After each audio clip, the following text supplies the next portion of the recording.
Financing for up to 72 months. Rebates available for a limited time. For a free estimate, aircomfortservice.com. Annie Frey, Ryan Wiggins, Brad Ray. That's us. That's right. Gotta love this American ride. What do you want from me? I'm not America's sweetheart. For goodness sake, kid. Keep your voice down. Your father's listening to the radio. I'm not America's sweetheart. This is the Annie Frey Show on 97.1 FM Talk. Well, down goes Massie. Down goes Massie. Are you surprised by this?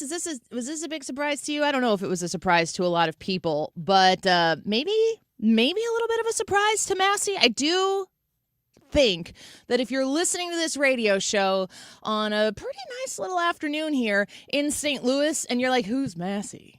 Then spending a whole bunch of time, oh my Lord have mercy, everything just crashed. Spending a lot of time talking about a primary race in Kentucky is probably not what the majority of y'all are, what you're all focused on. Like, how does Thomas Massie's win or loss affect me?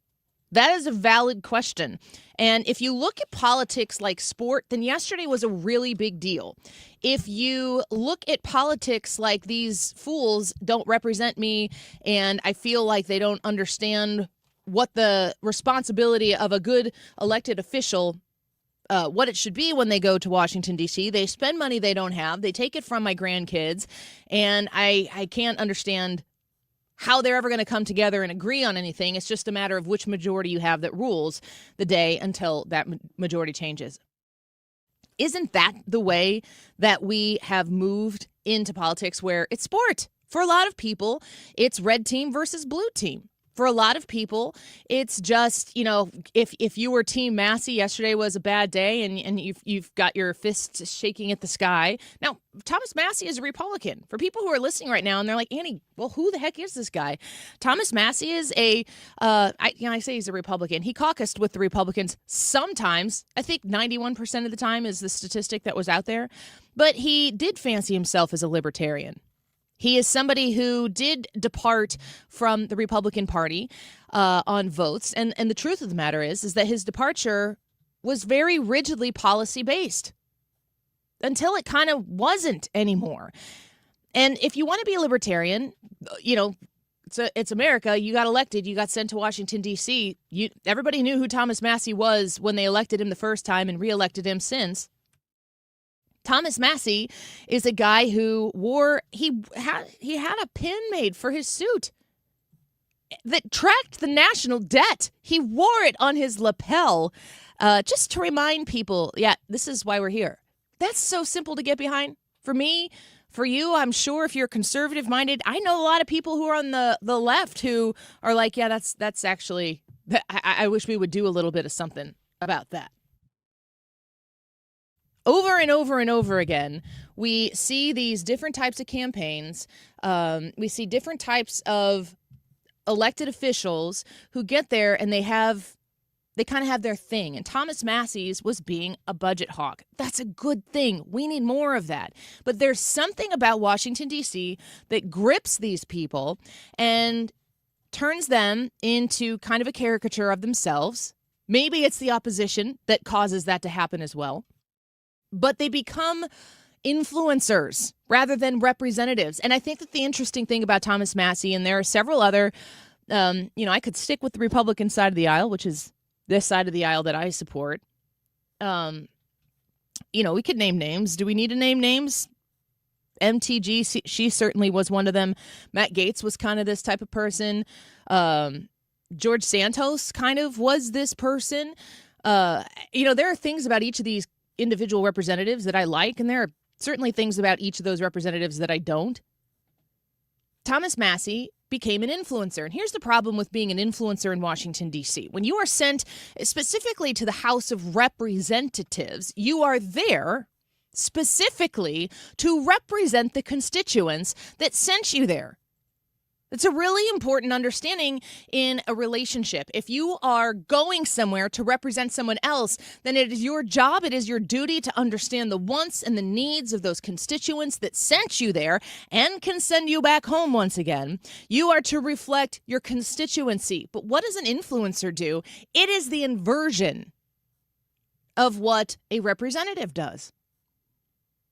When you have an influencer, they have opinions, they have thoughts, they have initiatives, they have goals, sometimes incentivized, and they become a mouthpiece where they're talking back to their representatives to try to influence opinions and sway different types of movements from where they sit as a representative, but back to the constituency.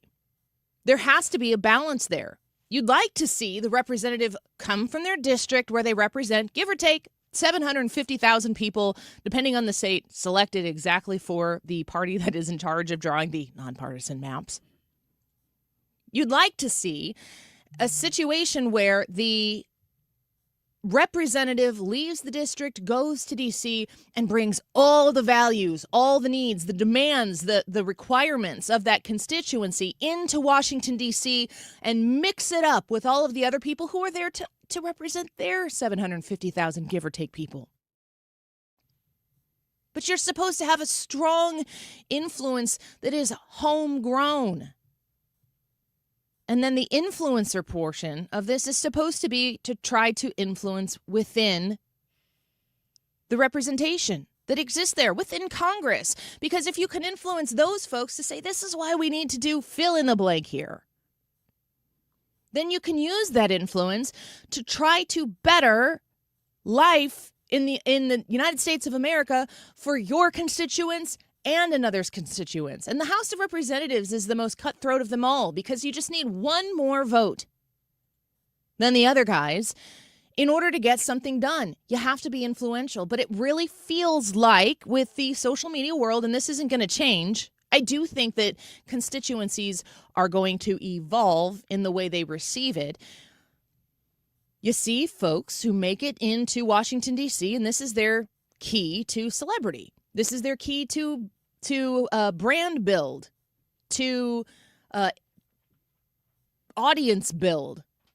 This is their opportunity to become an influencer, and that can have life beyond their seat in the House of Representatives. It's starting to get a little upside down with the influencer. And you know, I've mentioned Republicans here. I could go ham on the Democrats in the House of Representatives, maybe some senators on both sides of the aisle as well, who are using this inverted mechanism of being in Congress. I could go in on the Democrats, but I don't even care about that because the more the Democrats do what I'm talking about, I think the better for Republicans overall. So I'm not going to fix that, but I would like to fix our own house. I would like to do a little housekeeping, so to speak. And I'd like to see if you're going to utilize your position as a representative to influence, I want to ask who you're trying to influence. And there are probably a lot of people who really support Thomas Massie who think that Thomas Massie was trying to persuade those people who are part of the House of Representatives, who are part of the colleagues that exist side by side with Thomas Massie, that he was trying to persuade them. But folks, that's not what he was doing. It was you get more flies with honey than vinegar situation. And it became more about Thomas Massie than it became anything about his constituency in Kentucky or actually solving problems. He became a distraction to his own cause. And I think he'll probably be just fine. Thomas Massie will be fine today and moving on. Once he finishes his time in Congress, which will go through the end of the year, they'll swear in a new Congress at the beginning of January of 2027, and he won't be in it. I think that the district that he represents is Trump plus 40 or something crazy like that. It's outrageous. The Republican is going to win that seat back. But we have to look and see any of these representatives that are trying to infiltrate your phone devices, for what purpose? Does it help get the ball across the goal line? And if it's just uniquely something that benefits the individual representative, or if it just uniquely benefits the specific district, it's not going to be something that belongs in the conversation of the federal government. Take that to your state government. You can't ask people in Southern California or maybe coastal New York to understand the exact same things that people in St. Charles County need. They just don't live the same lives. We don't need the same things. That's why we're divided into 435 different districts throughout the course of the United States to speak in the House of Representatives. And Thomas Massie, his influence, very strong, very powerful with those people who subscribe to his ideology, but just very potently unpopular with those who weren't. So if he went there to try to get something done, he stopped trying to get the ball across the goal line a while ago, and he lost in a primary, and he kind of got walloped, really, all things considered. I don't know that there needs to be more conversations about Thomas Massie. I don't know that that this is something that's going to be studied in political science courses in the future. I don't know what the Thomas Massie timeline looks like going forward, but in Congress, it ends as of the end of 2026. When we can come back, Lieutenant General Keith Kellogg is going to join us, co-chair of American Security at America First Policy Institute. He's also the former assistant to the president and special presidential envoy for Ukraine. How is it looking in Iran? Is it time that they go in and finish the job? General Kellogg, next.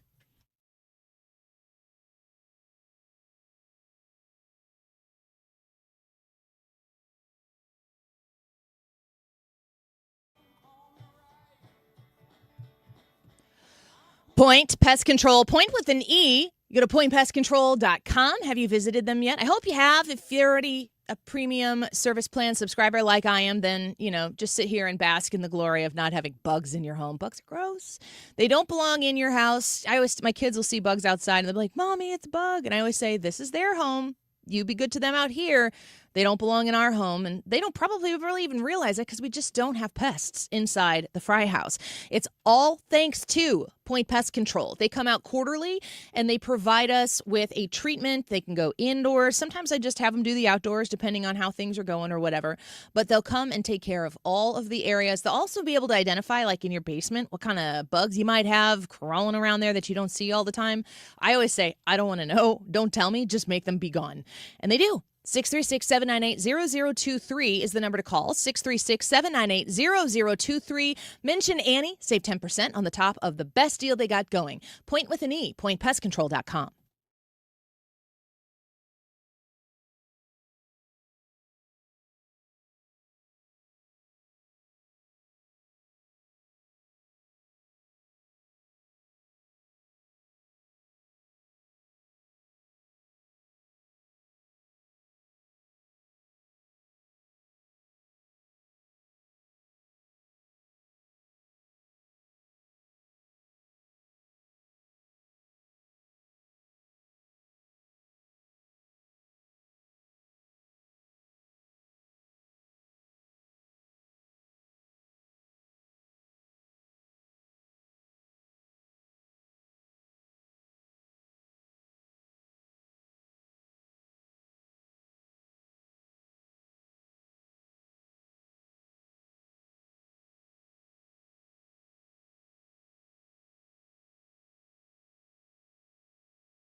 on Iran? Just a limited deal, just for a longer ceasefire? We'd have to open the strait. That would open immediately.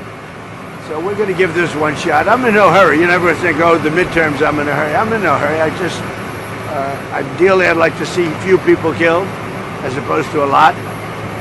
We can do it either way, but I'd like to see few people killed. I just wonder whether or not they have the good of the people, because some of the things they're doing to me means they don't have the good of the people, and they have to have the good of the people. There's a lot of anger now in Iran because people are living so badly. There's a lot of foment that we haven't seen before so much, and we'll see what happens. President Trump speaking about not being in a hurry to take care of business there in Iran. It seems as though he's waiting, and there's, of course, a lot of negotiating that seems to be going on back and forth, but there's also a lot of discussion about, do we need to go finish the job? And if we haven't finished the job yet, what does that look like? Let's speak to Lieutenant General Keith Kellogg, co-chair of American Security at America First Policy Institute, also former assistant to the president and special presidential envoy for Ukraine. General, thank you for being with us today. It's a pleasure to have you back. Thanks, Annie. Good to be with you again. So let me talk to you about finishing the job. Is the job done in Iran, and now we just need to figure out how to define peace? Well, no, not really. Look, to start with, in flatline it is, President Trump has done something no other president has done, 8 previous presidents before him, is to take decisive action against Iran. But look, what we're going to have to do is understand it from their perspective, what they're doing, and then treat it differently. You know, when they came up with a plan so your listeners understand this, they called it the Mosaic Defense. That's basically decentralization of the Revolutionary Guards, who runs Iran with the supreme leader. It's not their army, the Revolutionary Guards. So they came up with a defense plan 2 decades ago by a guy named Mohammad Jafari. And he said, it's like having 31 trees out there separately apart. You cut one down, the others 30 stand, and they operate independently. Well, now you've got a president like Trump out there. Well, how do we fix this? And how you fix it and how you change it is basically take away their house and their car. Go into places like Karg Island and Rock Island in the Strait, which are 300 miles apart. Hold them, because Karg is their economy. It's 90% of it, and Iraq is their command and control hub of the Strait. That does not mean you invade Iran. You don't put troops on the march to Tehran. It's a limited attack that controls their economy, where you want to be at tomorrow. And you basically tell them, look, when your people are starving out there, and when everybody realizes they don't have jobs out there because you're not bringing any money in, it starts to crack. And the president was right about something. You're starting to see potential of some type of revolutionary group in Iran coming forward. There's a couple of them out there. And I think now you have a group that you could put a provisional government on Karg Island as well. You now have competition for leadership. These guys, their intent is to fight to the death. They're going to delay, they're going to obfuscate, and they finally run into somebody who's going to push back in Donald J. Trump. Nobody has done that before. So you have to approach them differently. You have to look at the war through their eyes. They, in their weird sense of thinking, thinks they can hold on forever and ever and ever and hold out against American public opinion. And eventually American public opinion starts to turn like the midterms, and they will take control of it. So as long as you look at the war through their eyes, you can determine what to do. We're speaking with General Kellogg here on the Annie Frey Show. Okay, so what does Iran, or the people who haven't decided to full-on surrender, what do they still have left to lose? Their lives, leadership, running a government. They don't want to give up control of the government. This is something with the theocratic government. This is something that the mullahs finally realized. The religious leaders are in charge. That's what we want to do, to control the population. They don't care at all about their people. You know, if they go back to the Dark Ages, they don't care. You know, you can fly over land forever. You can pulverize it from the air. You can beat it into the ground. But what you need to do eventually is still do what the Roman legions did, is you put your soldiers in the mud. Look, I was in the first Gulf War, and we sat on the border for 38 days as the United States Air Force, as great as they are, bombed the heck out of Iran. Eventually, we crossed the border, and we finally put our boots on their neck, and they said within 100 hours, they were done fighting. This is the same thing.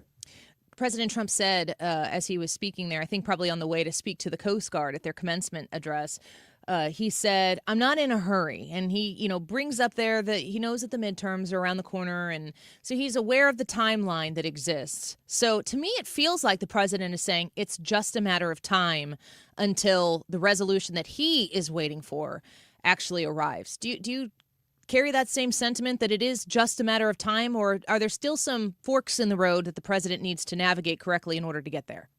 Well, I think politics is always a concern, and he's absolutely right. And I wouldn't listen to Congress. There's a bunch of people up there yelling and screaming, hooting and hollering. I remind them, if you read the Constitution, there are three separate but equal pieces of government. One of them is commander-in-chief. That's Article 2, Section 2. The commander-in-chief is the president of the United States. That's it. Those rest of the guys like me, we're just noise, and we just talk about stuff. And he's the one who makes the decision. So he says he doesn't care about it, but I think there is concern there, because there's always concern if you lose the House of Representatives, what's probably going to be the first thing they do? They're going to impeach the president. Yeah. Not convict him. That's the Senate's role to hold a trial. But there'll be an impeachment process going on, and you and I both know that. I mean, anybody who doesn't say that is smoking climbing rope. And the fact is, I think the president's concerned about that. He should be about it, and the political people around him are saying the same thing. And he is concerned about a prolonged ground war. I'm not saying a prolonged ground war. What I'm saying is a very targeted, precise use of ground troops. Is it risky? Yep. Are soldiers going to get hurt? Probably. By the way, that's what war does. Yeah. That's the reason soldiers don't like to fight wars, because they understand the consequences. The difference this time is you've got a president who really has their back, and he has proven that more than once. So I think they'll do an exceptionally good job, but it's limited, and I think he should go there. I don't know if it's in his mind to do it, but I'm one of those who, and I will grant you, I'm a hardcore person on it. I admit that. But that's what I think you need to do to actually strangle the Iranian leadership. Hardcore and consistent, because you've been saying this pretty much the entire time. I get, as a civilian sitting here in smack dab the middle of the country with loved ones who have served, I don't know nothing. I want our military men and women to be safe. I want to win. I don't want to pull out of this conflict because it became unpopular, even if it's still a righteous goal. I have a minivan that takes up a lot of gas, so it does affect me that way. But there is a bigger goal here that the president seems. You just said that the president, that he's the difference in this situation right now. It feels as though he's doing something that he knows will be at least temporarily unpopular because it's the right thing to do. I'm wondering if other administrations have not had the stones to do the right thing, even though it might be politically unpopular at the time. I think you're absolutely correct. And because it's a little bit risky, and I know that, and I mean risky in the sense that not that you're going to lose, because I don't think that's really possible with our military. But people are going to get hurt. I mean, but they understand that. And I'm not trying to be callous, because I would challenge anybody, don't talk to me about risk. I've been there. I have been on the ground. I understand what combat looks like. I know the risk involved with the soldiers. I commanded the Army's 82nd Airborne Division. I know what those kids, young men and women, are capable of doing. They can do the job. The president with his advisors around him just need to relax in the harness, go get the job done. And you're basically strangling them, because you can bond these guys forever, and I don't think they care at all. Yeah, that's kind of what it feels like. Before we let you go, we're speaking with General Kellogg here, the co-chair of American Security at America First Policy Institute. The Strait of Hormuz, we've seen global leaders come together and say, hey, open this thing up. Can you give us a very intermediate explanation of why it isn't open right now and what is stopping it from being open this afternoon? Yeah, I think the reason is because that everybody's a little bit afraid about mines in the water, buried mines, and you can do it. I remember when President Reagan did Operation Earnest Oil in the Gulf, and he escorted tankers out of there. We can do the same thing. I mean, let's set up a convoy, then put these guys all in line, put the Avenger-class minesweepers in front of them, and go through and power through there. But it takes courage to do that. And honestly, if you really want to know the truth, I'm thinking a lot of people, men and women out there, are wringing their hands in a negative manner. Oh, it's going to be dangerous. You're damn right it's dangerous. But you can be to the south of Iran. You can go through near the Omani area and get them through there, and just have the minesweepers escort them through there, put them in a giant convoy, not one at a time, get about 30 of them lined up at the same time and run them through there. Go back, get another 30 more, run them through there again. And just basically say, we're going to do that.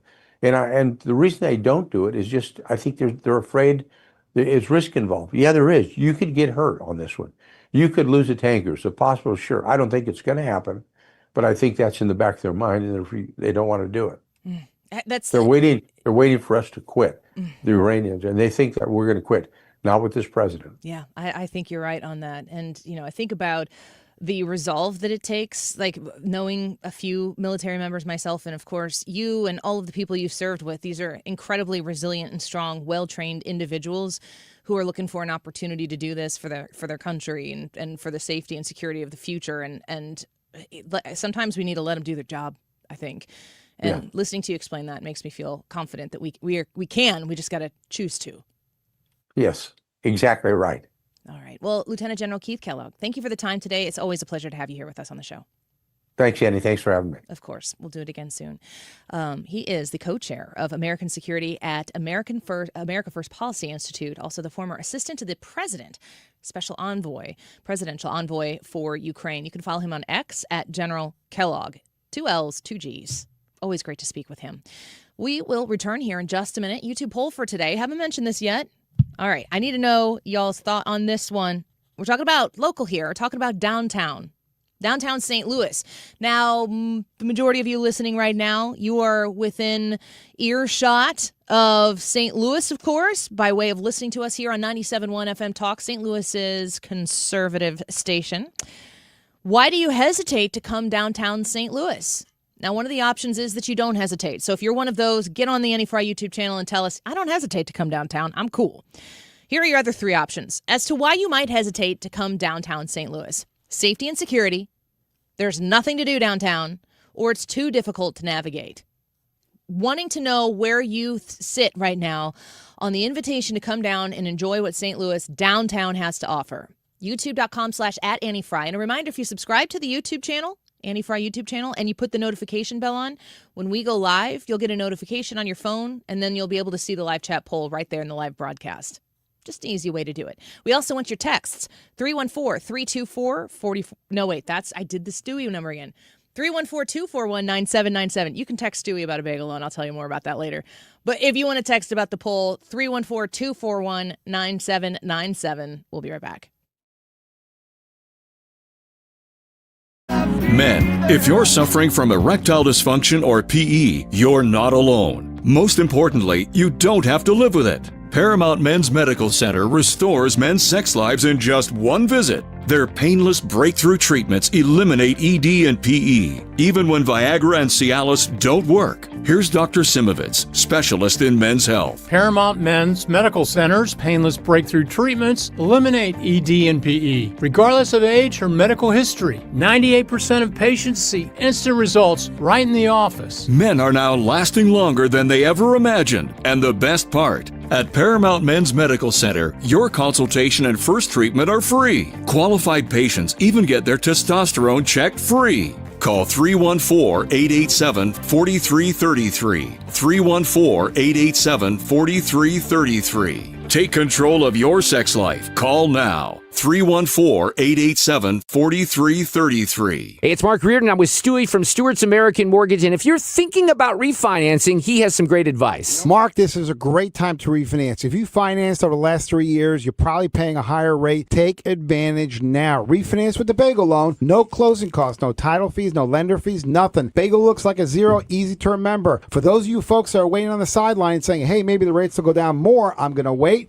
Take advantage now. A bird in the hand's better than two in the bush. Refinance, get the cash out you need, get a lower rate, maybe even go from a 30 to a 20 year and keep that payment the same. all with the bagel loan. This is a quick process, right? We close in 10 days. We send a notary out to your house to close so you don't have to take off any time from work. It's easy. It's simple. Bing, bam, boom. Your home is the biggest investment you're going to make in your life. Deal with somebody local, somebody who has a reputation, somebody who has accountability. I'm here in town. You can call me or text me after hours, weekends, whenever it's convenient for you. Call or text Stewie at 314-324-4440 or Google the bagel loan. NMLS number 226715. Hey guys, Glover here with my very, very good friend, Dr. Kathy Maupin at BioBalanceHealth.com. If you have reached that certain age and you're just not feeling very well and nothing's working the way it used to work, go see Dr. Kathy. She is not only a medical doctor, she is a patient of this bioidentical hormone replacement therapy. It absolutely works. It's a long-term solution. She is an artist when it comes to helping you with your hormones. BioBalanceHealth.com for Dr. Kathy Maupin. According to MasterCard, nearly half of small businesses have been a victim of a cyber attack. As cybercrime escalates, ThrottleNet is calling on businesses to strengthen their security posture by taking a free online IT security audit right from your desk. This 3-minute online assessment provides an immediate score to see security gaps and vulnerabilities in your network. For 26 years, ThrottleNet has supported your business IT everything right here in St. Louis. In fact, no client of ThrottleNet has ever paid a ransom. So visit throttlenet.com/971 to take the free assessment today. Today's YouTube live chat poll. Why do you hesitate to come to downtown St. Louis? Is it safety and security? Is there nothing to do? Is it too difficult to navigate? Or maybe you don't hesitate at all. We want to know what you think. You can vote on Annie's YouTube page, or you can text us at 314-241-9797 and tell us which one it is and why you voted the way you voted. The time is 12:34. This time check is sponsored by Jerry Kelly Heating, Air Conditioning, Electrical, and Plumbing. It's time for a $98 AC tune-up. From St. Peter's to Smithton, 97.1 FM Talk, St. Louis Conservative.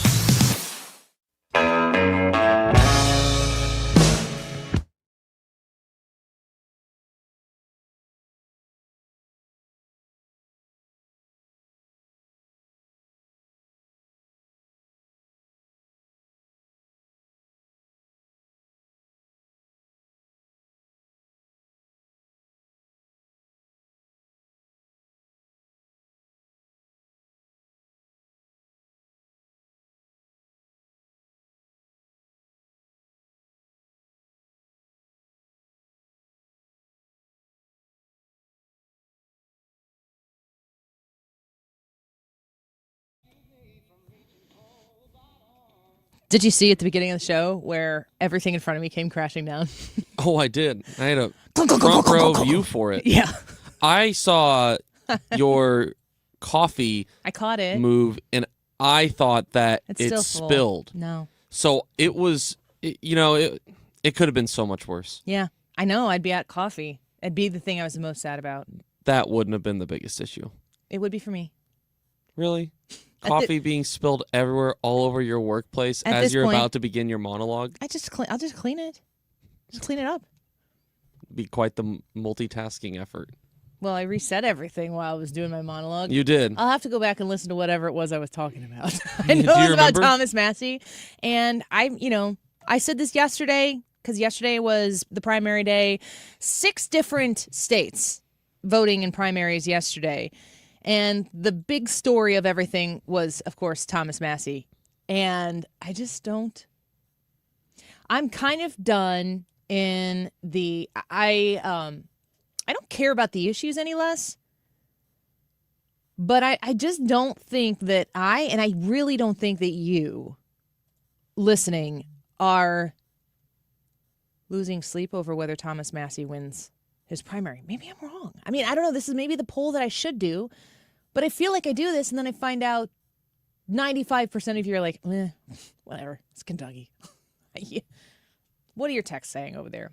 Oh, you don't have any Massie texts. We didn't ask the Massie texts. No, all of our texts regarding the YouTube live chat poll, which today asks, why do you hesitate to come to downtown St. Louis? Multiple options here, safety and security, nothing to do, too difficult to navigate, or you don't hesitate. You do come to downtown St. Louis. And like I said, a few different options here from the 314 saying safety and security. educated guess says this is going to be the one that wins today. We'll see if that ends up being why. Another text from the 314 says, absolutely not after dark. There is not enough security to protect people that come there to spend money. Most likely won't happen, but there's a chance that it could. I'm curious how many people say there's nothing to do, because that's not true. From the 314, there's nothing downtown that I can't get south of the Merrimack River in Jefferson County, and I'm a lot less likely to have my to exercise my Second Amendment. I mean, then you Right. don't like sports and music. And listen, I'm here every day, every weekday, but I limit my weekend. I've got to want. It's got to be something I can't get anywhere else, to that Jefferson County resident's point. But I just, don't you want to go to a Cardinals game? Don't you want to be at an event where people, I'm saying this, I'm not like really that big of a people person, but a sporting event like that, go to a Blues game, go to a SLU basketball game, a city game. Is that how you say it? Mm-hmm. Okay. You got it. I just, don't you want to, if you didn't have the safety and security issue blockading your even consideration of doing it, you'd go to a game. You'd be coming downtown to see things if you didn't feel like it was a risk. I got to think people would be coming down. Someone from the 314 texting saying that their family isn't safe. They say they've refused free Cardinals tickets because of this. I don't know. We're down here. We're in the heart of St. Louis. We are downtown right now. Yeah. Do you feel unsafe? Yeah. You feel unsafe at what points? On your drive in? Well, I am downtown St. Louis before I'm in the building for probably 3 minutes. And just today, I get off the Stan Musial Bridge, and I'm at the stoplight down there, and a homeless man, I presume, who's smoking about an inch left of a cigarette with his hat out, comes walking up like he is at my window. And there was a red light, and there were other cars around, and I was looking to see if I was just going to go. I don't feel safe. That man probably wants $1. I'm not rolling my window down to hand him anything. If I was going to hand him anything, I've been carjacked in St. Louis downtown at 4:15 in the afternoon, and that was 2012. So that was 14 years ago. I don't feel as though it's gotten any safer since then.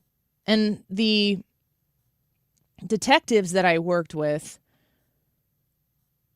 the gas station I was at was the unmanned one that's just south of Taco Bell downtown, just south of patio, south of the stadium. Busch Stadium, patios, Taco Bell, carjack gas station. It's an unmanned one. I liked the fact that I could just go in, pay, and get out, and then you get right on the highway to go to Illinois from there. And there are always people who are begging there. And they all just need fare to get on the train or the bus. That's all they need. Every time. The same people. It's like, I don't think you got on that bus. I would bring food to offer them food. They won't take it. They don't want food. They want your money. Wonder why. Well, the detectives told me when they were processing my case, they're like, do not give those people anything. They're like, I know you want to be helpful. I know that you are doing this because you think it's the kind thing to do, the generous thing to do. It is the worst thing you can do.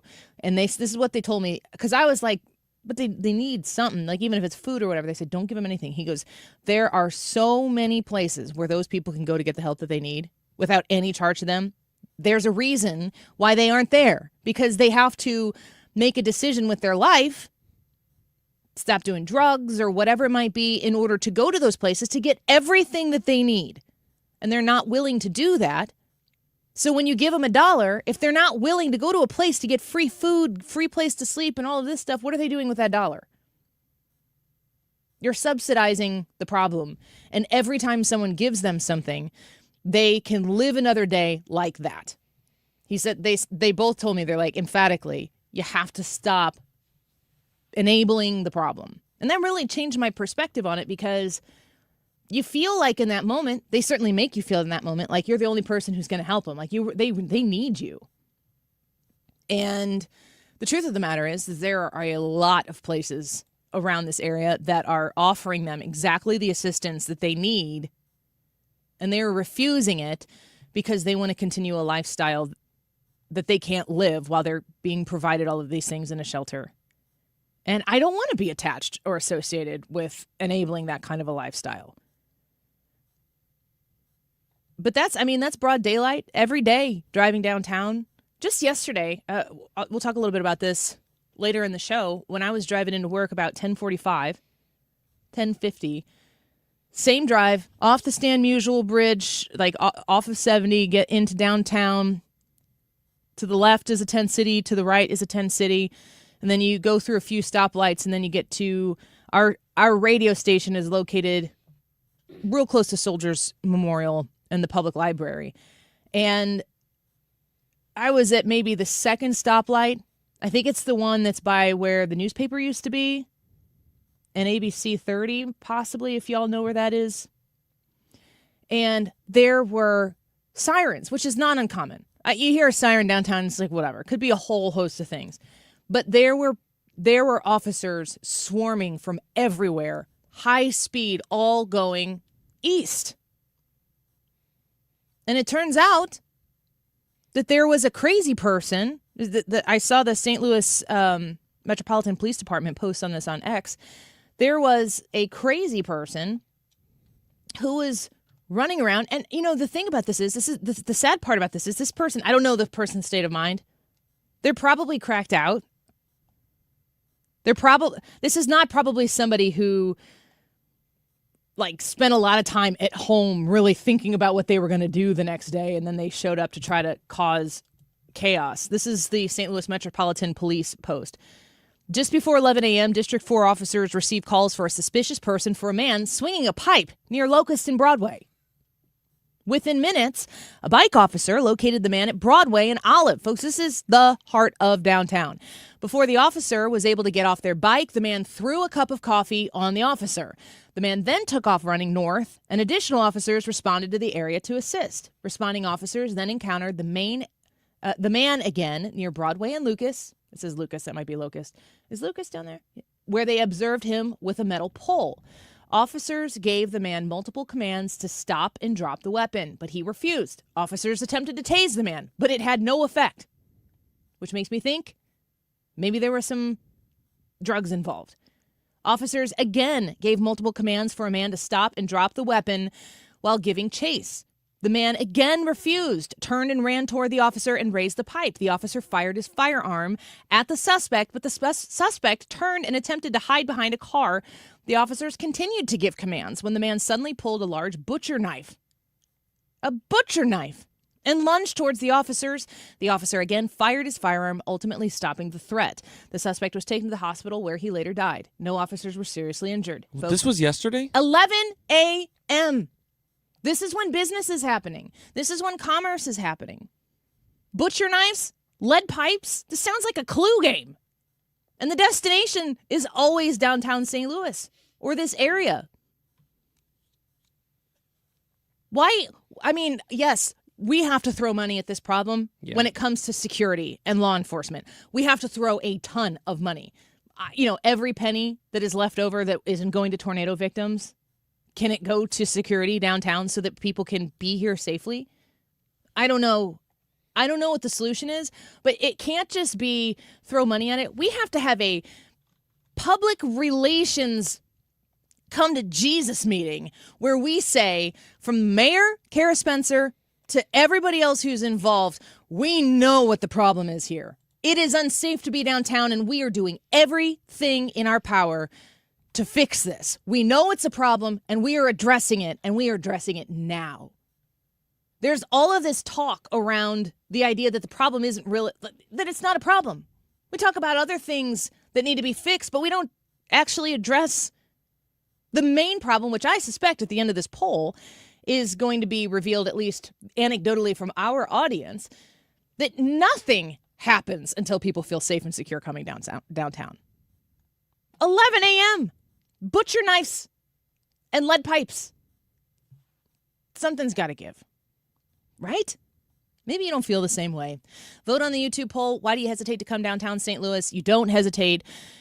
safety and security, nothing to do or too difficult to navigate, you can text Ethan today at 314-241-9797.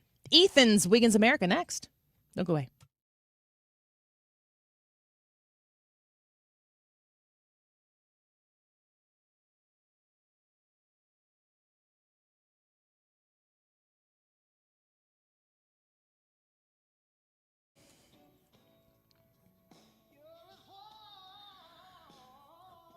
I want to talk to you about Home Shield Foundation Repair and Matt Hayes. Working with good people is important. And when you hand over your hard-earned dollar to somebody else who is going to work hard to earn your dollar, you care about who that person is and the service that they're going to provide you. That's where Matt Hayes comes in. When you work with Home Shield Foundation Repair, you're going to get a great team.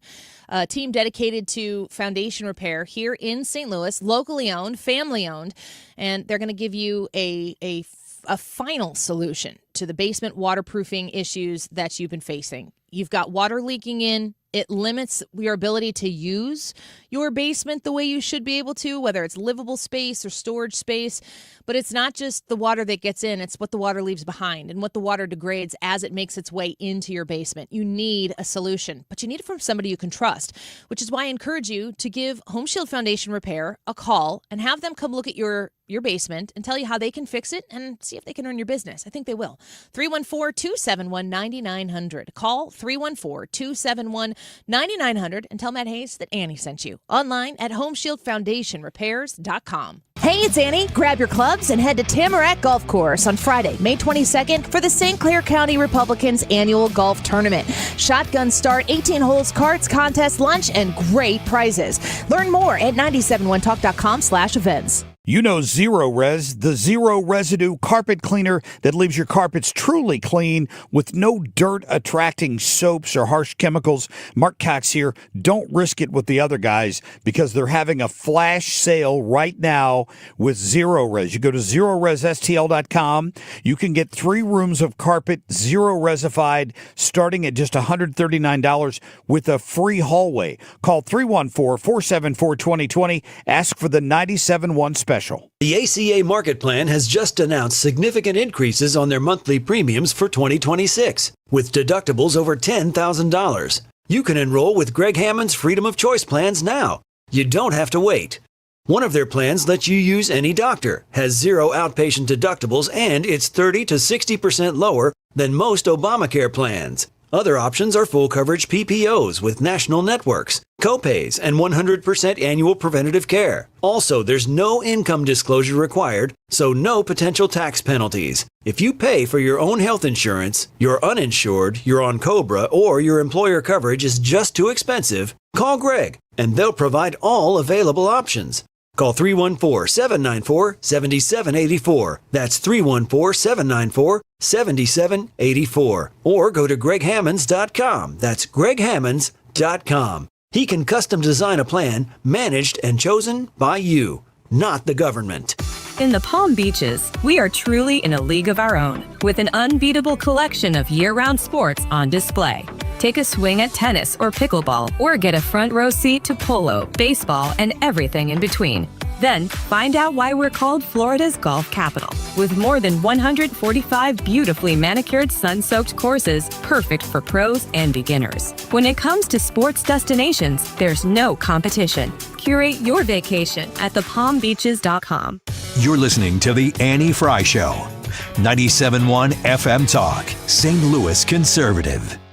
Wiggins. Oh, Wiggins. Not Wiggins America, Ethan's America. Oh, Ethan. Disappointing.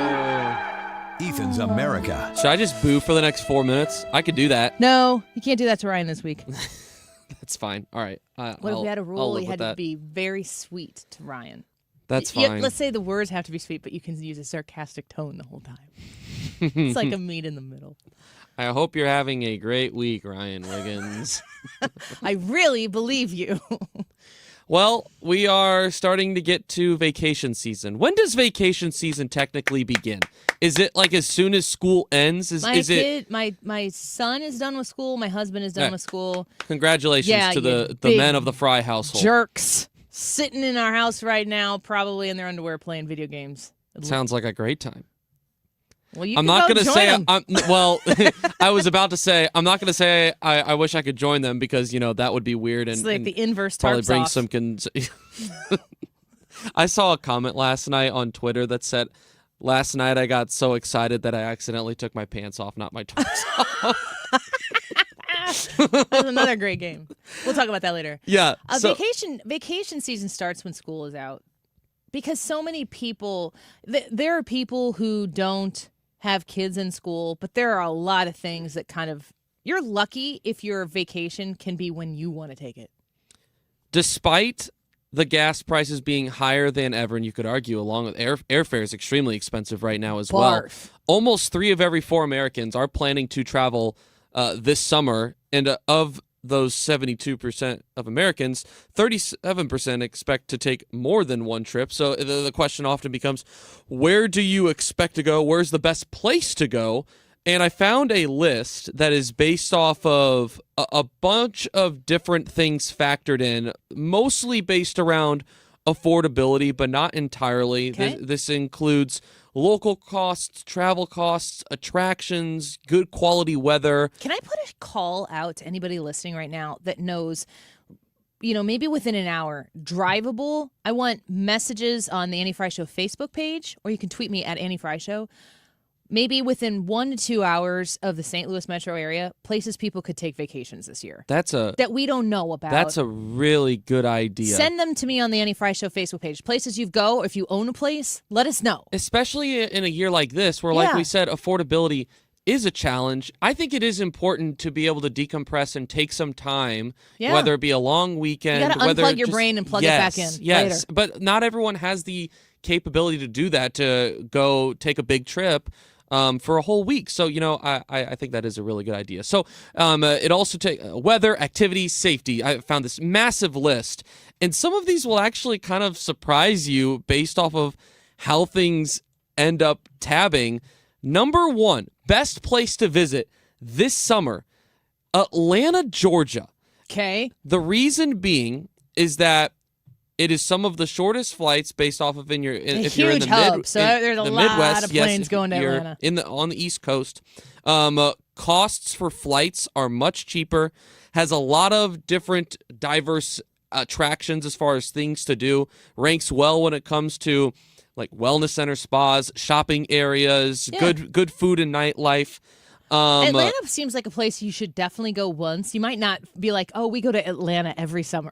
That might not be your hot Atlanta vacation. But one of your favorite spots is at number 2 on this list in Orlando, Florida. Obviously, the attractions with Disney, with Universal are a huge reason for this.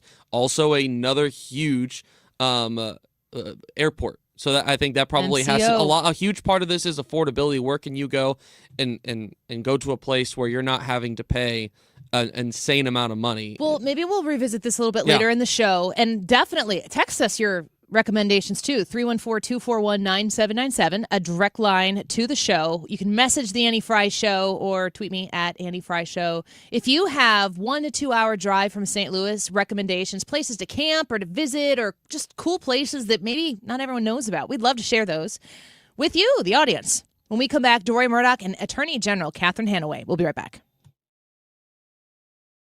I'm Ultima Morgan of Morgan & Morgan.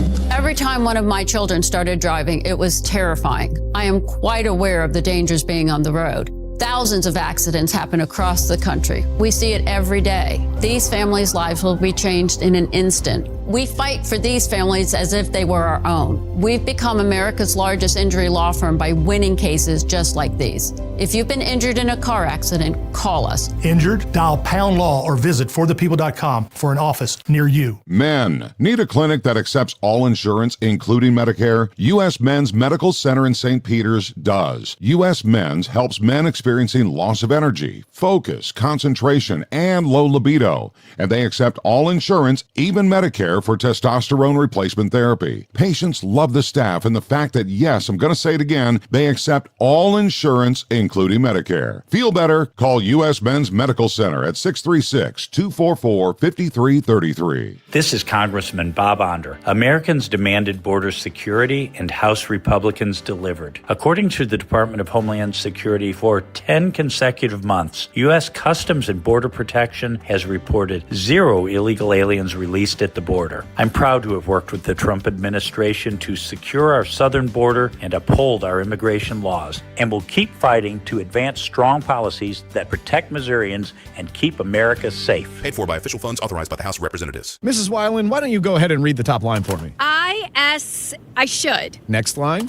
Get my retirement. What's that? Checked, Mrs. Weiland. Get your retirement checked. Planning retirement on your own doesn't pass the eye test. Jerry Ricken and Heidi Ricken Provost at Ricken Financial can help bring your retirement into focus. Call 314-207-6211. Ricken Financial, making sure your retirement vision is 2020. Investment advisory products and services made available through Impact Partnership Wealth, LLC, IPW, a registered investment advisor. You know, your roof takes a lot of abuse, and it protects you and your family, and it's time to show it some love. Mark Cox here, recommending my friend Curtis Carrell and the Carrell Roofing Company to come over and give you a free roof inspection. If you haven't had this done, this is the time. They are getting roofs approved for insurance claims because of the recent hailstorms.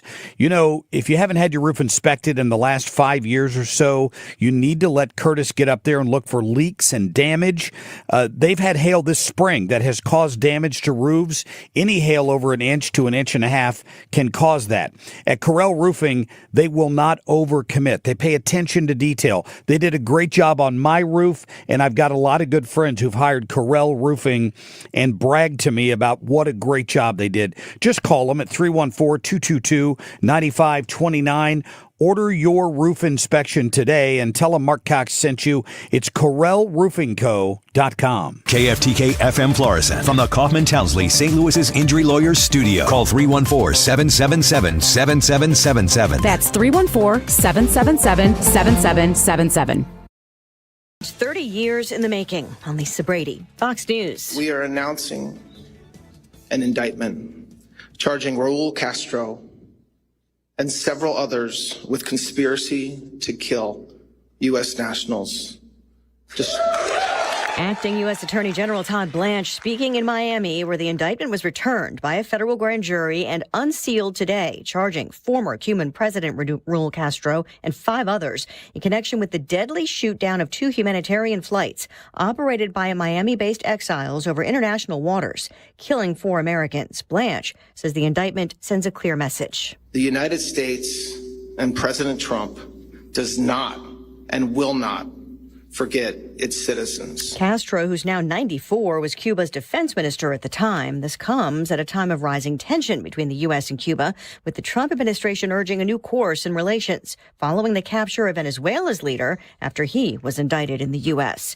As for Iran, we're not going to let Iran have a nuclear weapon and blow up the entire Middle East, Israel, the entire Middle East, and then come here for you. President Trump during today's Coast Guard Academy commencement. For now, the focus remains on negotiations. A former school administrator on trial in Virginia for charges stemming from a school shooting. Ebony Parker was once the assistant principal at Rich Neck Elementary in Newport News, Virginia. She's now on trial for 8 counts of child neglect stemming from the January 2023 shooting of a teacher by a first grader.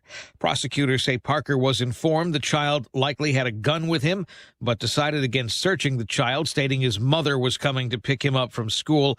Parker's attorneys argue the teacher in the classroom should have intervened. Fox's Evan Brown. Parker could face decades in prison if convicted. The teacher who survived the shooting has testified for the prosecution. America is listening to Fox News. I move mountains for a living. Literally. That means I don't carry hand lotion, and when it comes to serious heartburn, I don't mess around with anything but Rolaids. Rolaids' dual-active formula has calcium carbonate and magnesium hydroxide that relieves heartburn fast. Yeah, you heard right. 2 actives for that powerful relief. And the best part? The roll fits right here in my pocket, so I can get back to moving mountains. Rolade spells powerful relief. Read each label. Use as directed. Keep out of reach of children. My dad passed away unexpectedly. Of course, it was awful in every way, but we are very grateful that he had life insurance. So even after he was gone, he was still able to provide for us. And that's why I have life insurance for my family. Ethos.com. They make it fast and easy to get covered. It's 100% online. You get a quote in seconds, and you can apply in minutes. You get covered the same day. Get your free quote at ethos.com/save. That's ethos.com/save. Paid spokesperson. Time spent on application may vary. Online health questions required. Rates may vary. Air Comfort Service, heating, cooling, and insulation. Weather. The cool northwest flow has locked back in, partly to mostly cloudy skies this afternoon. In the 60s, 69 for the high downtown. Tonight, partly cloudy. It's chilly overnight, 52. Thursday, partly sunny, chilly start, but a nice day. 73 for the high. Periods of showers and some non-severe thunderstorms Friday, and 72. This is 97.1 FM Talk. Chief Meteorologist Dave Murray.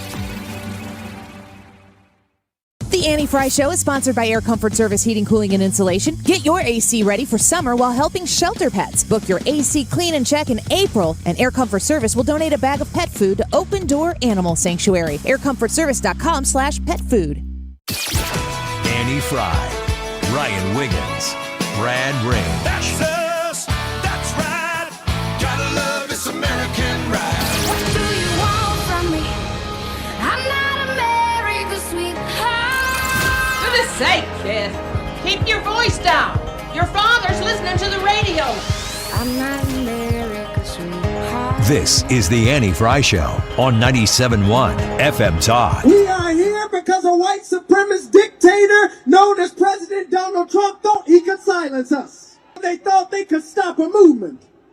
You can rig a map, but you can't rig a movement. They're afraid of us coming together.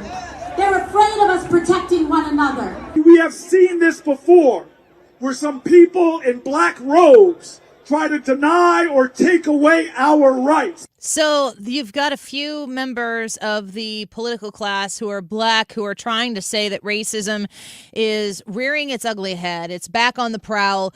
And of course, that the leader of all of this is Donald Trump.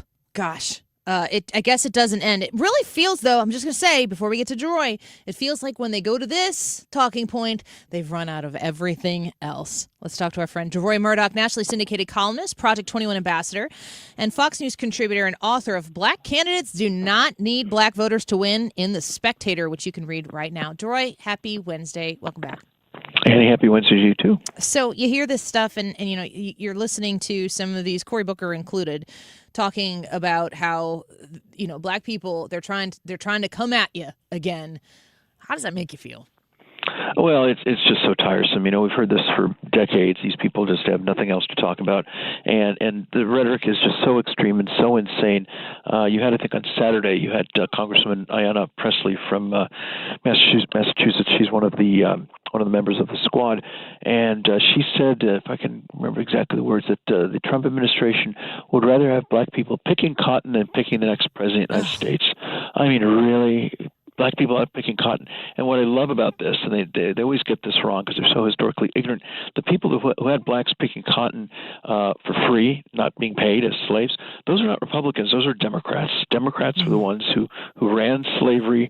These are the people who pushed Jim Crow. They're the people who ended Reconstruction.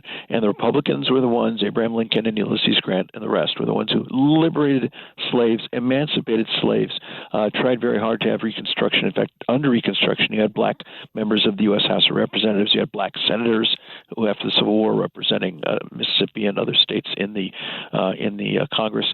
And then when, for various reasons, that fell to pieces, the Democrats were the ones who said, you know, get back in line, boy. You're not going to be congressman. You're not going to be senator. You're going to be living as a sharecropper or something like this. That was done by Democrats. So the Democrats, you'd think, would have the sense to say, all right, we're not going to point to this because it just makes the Democrat Party look bad. But these people are so historically ignorant, they do that anyway. But again, the idea that the GOP is trying to get black folks to go back and be slaves is ridiculous, absurd, twisted, and it just gets people hopped up, bothered. And you've seen the political violence that's erupted around this country. Maybe it eventually gets people to pick up guns and ammo and open fire on Republicans. It's reckless. It's twisted, and it's potentially dangerous and potentially homicidal. Deroy Murdock speaking with us right now. I mean, they've played this card quite some time, and there is there is truth to the way that Black Americans have been disenfranchised in our history, of course. And I think that it's very important for people when they're having this discussion, it's important for me at least, to acknowledge that this isn't all a facade. It's not all for show or for to gin up the crowd and to get everybody worked up for power right now. But it's worse to me when you consider the history that exists in this country, what we've shed blood over to stop, how far we've come to the point where we have had a Black president of the United States. And that was, not that long ago, that there is a reality to the disenfranchisement of Black people in America, and they're using it right now. They're grabbing onto something that existed before and using it right now to scare people so that they can have political power. I think that's very true. And when you listen to people on the recordings you just played earlier, you'd think we're living in Birmingham, Alabama back in 1955 or 56 or something like this. These people do not like people to focus on the fact that, as you say, we had a Black president of the United States elected in 2008 comfortably, reelected in 2012 comfortably, beating white men. It's white supremacy. Well, how is it the white supremacists let John McCain lose the election and let Mitt Romney, another white man, lose the election to a Black guy who's in the White House for 8 years? You had the first Black Attorney General, Eric Holder, under Obama. You had the second Black Attorney General, Loretta Lynch, under Obama. Previous to that, you had the first Black Secretary of State, Colin Powell, and the second Black Secretary of State, Condoleezza Rice, both back to Black Secretaries of State under G.W. Bush, a Republican. They don't like to talk about that sort of thing. They don't like to focus on the fact that until January 20th of last year, we had Lloyd Austin, a Black man, running the Pentagon, and the entire Department of Defense, which is now the Department of War. That was going on. They don't like to focus on that at all. And also there's this notion that they're saying, well, now since this Calais decision by the Supreme Court, there'll be no more Black politicians. All the Black politicians will lose their positions, and we'll have just white people running Congress and the House and the Senate. I've got in this piece in the American Spectator, Black politicians don't need Black voters to win. A number of examples of people who are in Congress in major positions who are in constituencies with very few Black votes. For example, Obama himself, when he was elected president, America's only at that time 12.6% Black, yet somehow he's able to get another 38, 39% of non-Blacks to support him, and he ended up being president of the United States. We've got another guy's been in the news lately, Attorney General Keith Ellison of Minnesota. He's Attorney General of the whole state of Minnesota, which is only 7% Black. We had Deval Patrick. He was governor of the state of Massachusetts, only 6.8% Black, 81% white. He somehow was elected by those people to represent them as governor. And then you've got Burgess Owens, a congressman from Utah. His district is 1.5% Black and 74% white, and somehow or another, the racist white people elected him to be their congressman. Isn't that amazing? Conversely, you've got a district in Tennessee, which is now being carved up as part of this redistricting thing. It's Tennessee's 9th district. It's 61% Black, and since 26, so it's 10 terms, 20 years, they've elected as their congressman a guy named Steve Cohen. Guess what? He's white. So this 61% Black district, for whatever reason, they decided, hey, we want to have a white congressman. They're allowed to do that, and that's how they've had their representation in Washington D.C. So the whole idea that white people never vote for Black people, and Black people only get elected if they're in all majority Black districts. It's the political equivalent of when I remember I was a kid and I my dad taught me how to ride a bicycle, and my bicycle had training wheels. At some point, my dad said, "All right, you're ready. We're going to take the training wheels off." I said, "Oh no, I'm going to fall down and hurt myself." He said, "Don't worry, you'll be fine. Trust me." And guess what? He took off the training wheels, and I learned to ride a bike without the training wheels. I did just fine. In fact, I rode a bike around Central Park on Sunday as a result of that learning. And so I think what these Black politicians have to do is say, "Look, you can take off the training wheels, run as normal people, run as normal Democrats or Republicans, and we'll have a lot of Black faces in the U.S. House of Representatives and the U.S. Senate and other positions around the country." So it'd be good for these people to grow up and try to operate as regular politicians rather than A, rely on the training wheels, and B, when they seem that those will be threatened, raise the prospect of slavery coming back and all this Jim Crow talk and all this other divisive rhetoric, which just causes more racial tension, as I say, potential bloodshed in this country right now. We're speaking with Deroy Murdock, nationally syndicated columnist. His piece right now in The Spectator, you go to spectator.org to read it, and it's Black candidates do not need Black voters to win. When racism is the first thing that a lot of these individuals talk about, they're alleging that the Supreme Court is racist.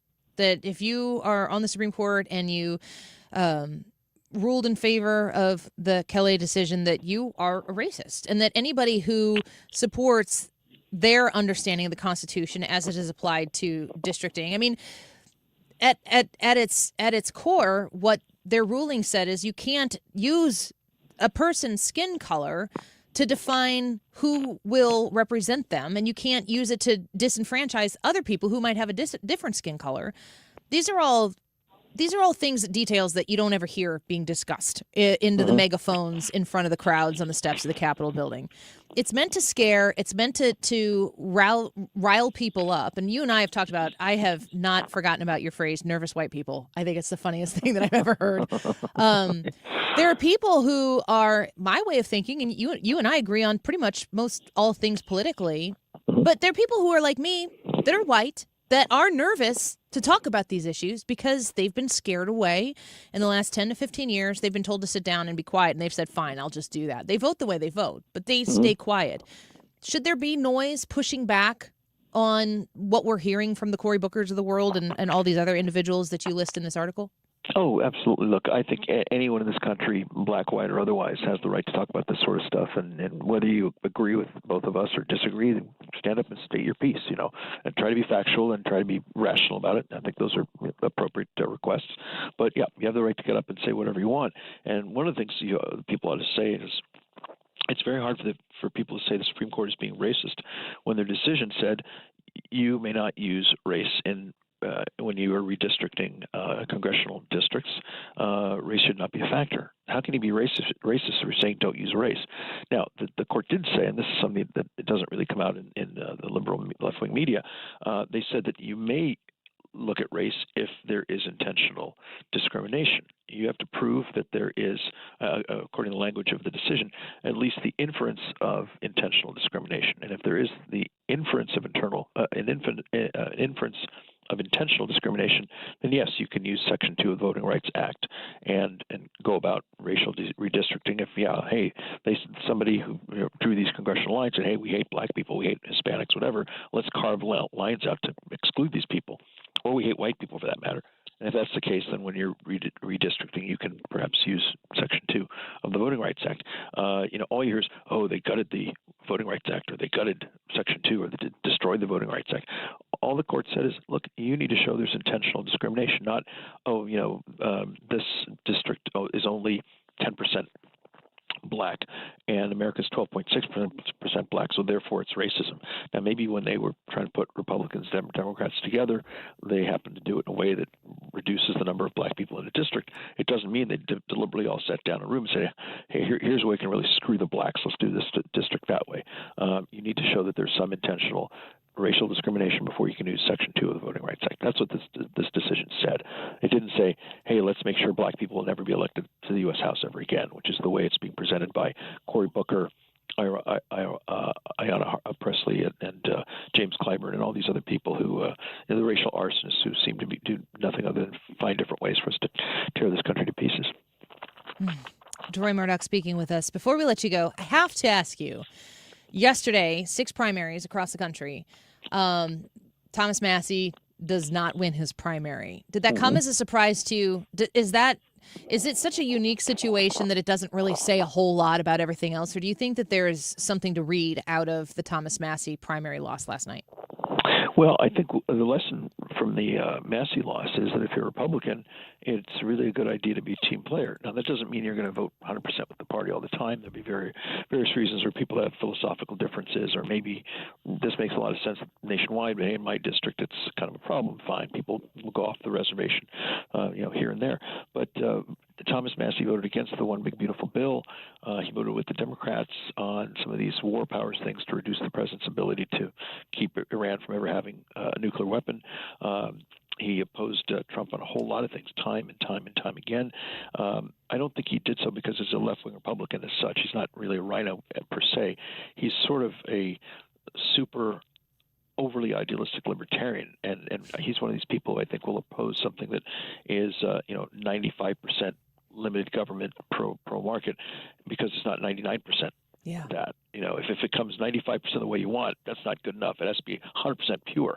Well, if you can get something that's not 100% purely free market, but it's 95% versus where we are now, which is something that's 40 or 50%, that's a pretty huge improvement. And I would say at that point you take the win, and maybe you can come back later and say, all right, now we want to move the ball from the 95-yard line to the 99-yard line. If that's what you want to do, great.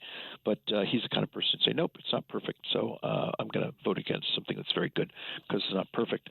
And then, look, if we have 250 Republicans and a massive majority, then fine, go ahead and have your eccentricity. That's cool.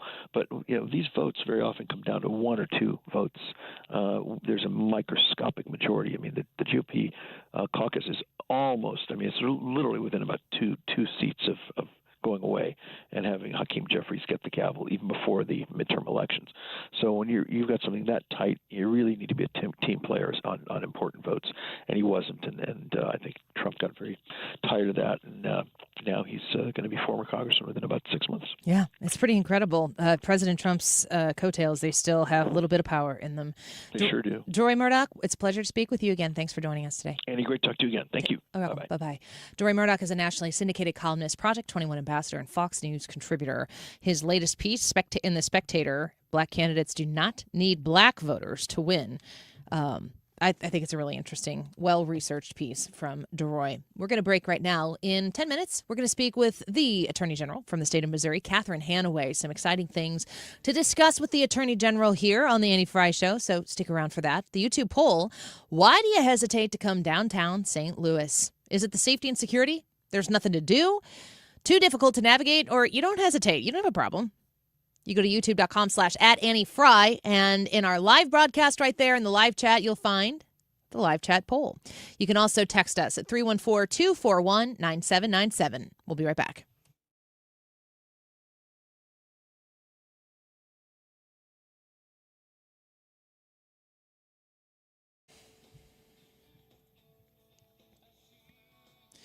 I want to talk to you about Stewie and Stewart's American Mortgage. If you missed it, check out Stewie's conversation with us yesterday here in studio on the podcast. We were talking about the Fed chair and big economic picture, but also your economic picture.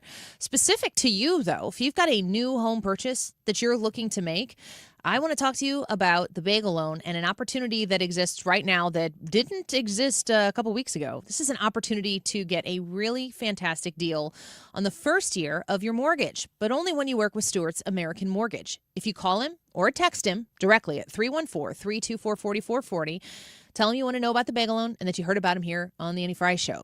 Ask about the 1% discount on an interest rate for the first year. You can lock in your low rate, whatever you qualify for, but subtract a 1% discount on it for the first year of your new loan on a 30-year loan, and you're still going to get the bagel loan, which means no closing costs at all. 314-324-4440. Call or text 314-324-4440. Google the bagel loan. NMLS number 226715. Why do the national tax resolution firms need the tiny fine print at the bottom of all their TV ads? Hi, this is Lance Drury with the Lance Drury Law Firm. You don't hear fast-talking disclaimers in our ads because the claims we make are 100% transparent. The Lance Drury Law Firm primarily focuses on one thing, IRS problems, and we're regulated by the Bar Association, and we have a AAA rating with the Better Business Bureau. IRS issues are serious legal issues. The Lance Drury Law Firm has helped thousands of clients navigate the best resolution plans, and we tell you up front exactly how much it'll cost. Tax resolution law is all we do. So before you send money to some out-of-town, high-pressure salesperson, give us a call at the Lance Drury Law Firm, located right here in St. Louis. Call today to schedule your free consultation with me, 314-260-6120, or visit LanceDruryLaw.com. The choice of a lawyer is an important decision and should not be based solely upon advertisements. With summer here and the kids home full time, your garage door will see a lot more use. Do it a favor with annual maintenance from Overhead Door Company of St. Louis. The 26-point tune-up is one price for up to 3 garage doors and openers. Get them all done. Trusted in St. Louis for 100 years. Always look for the genuine, the original Red Ribbon of Overhead Door Company of St. Louis. Since 1926, they're never going to steer you wrong. Schedule online at overheaddoorsstlouis.com. Data centers don't wait, and neither should your supply chain. From power and connectivity to racks and critical power, Graybar brings the products and the experience data centers need now. And with deep inventory and logistics expertise, we keep projects moving from first delivery to final install. With hundreds of locations and a nationwide delivery fleet, we help you bring facilities online, on time, and on budget. Yep, Graybar does that. Don't let tax refund worries hold you back. File now with TurboTax on Intuit Credit Karma. They'll find every credit and deduction to help you get every refund dollar you deserve, or your money back. Start filing today in the Credit Karma app. Annie Frey is St. Louis conservative.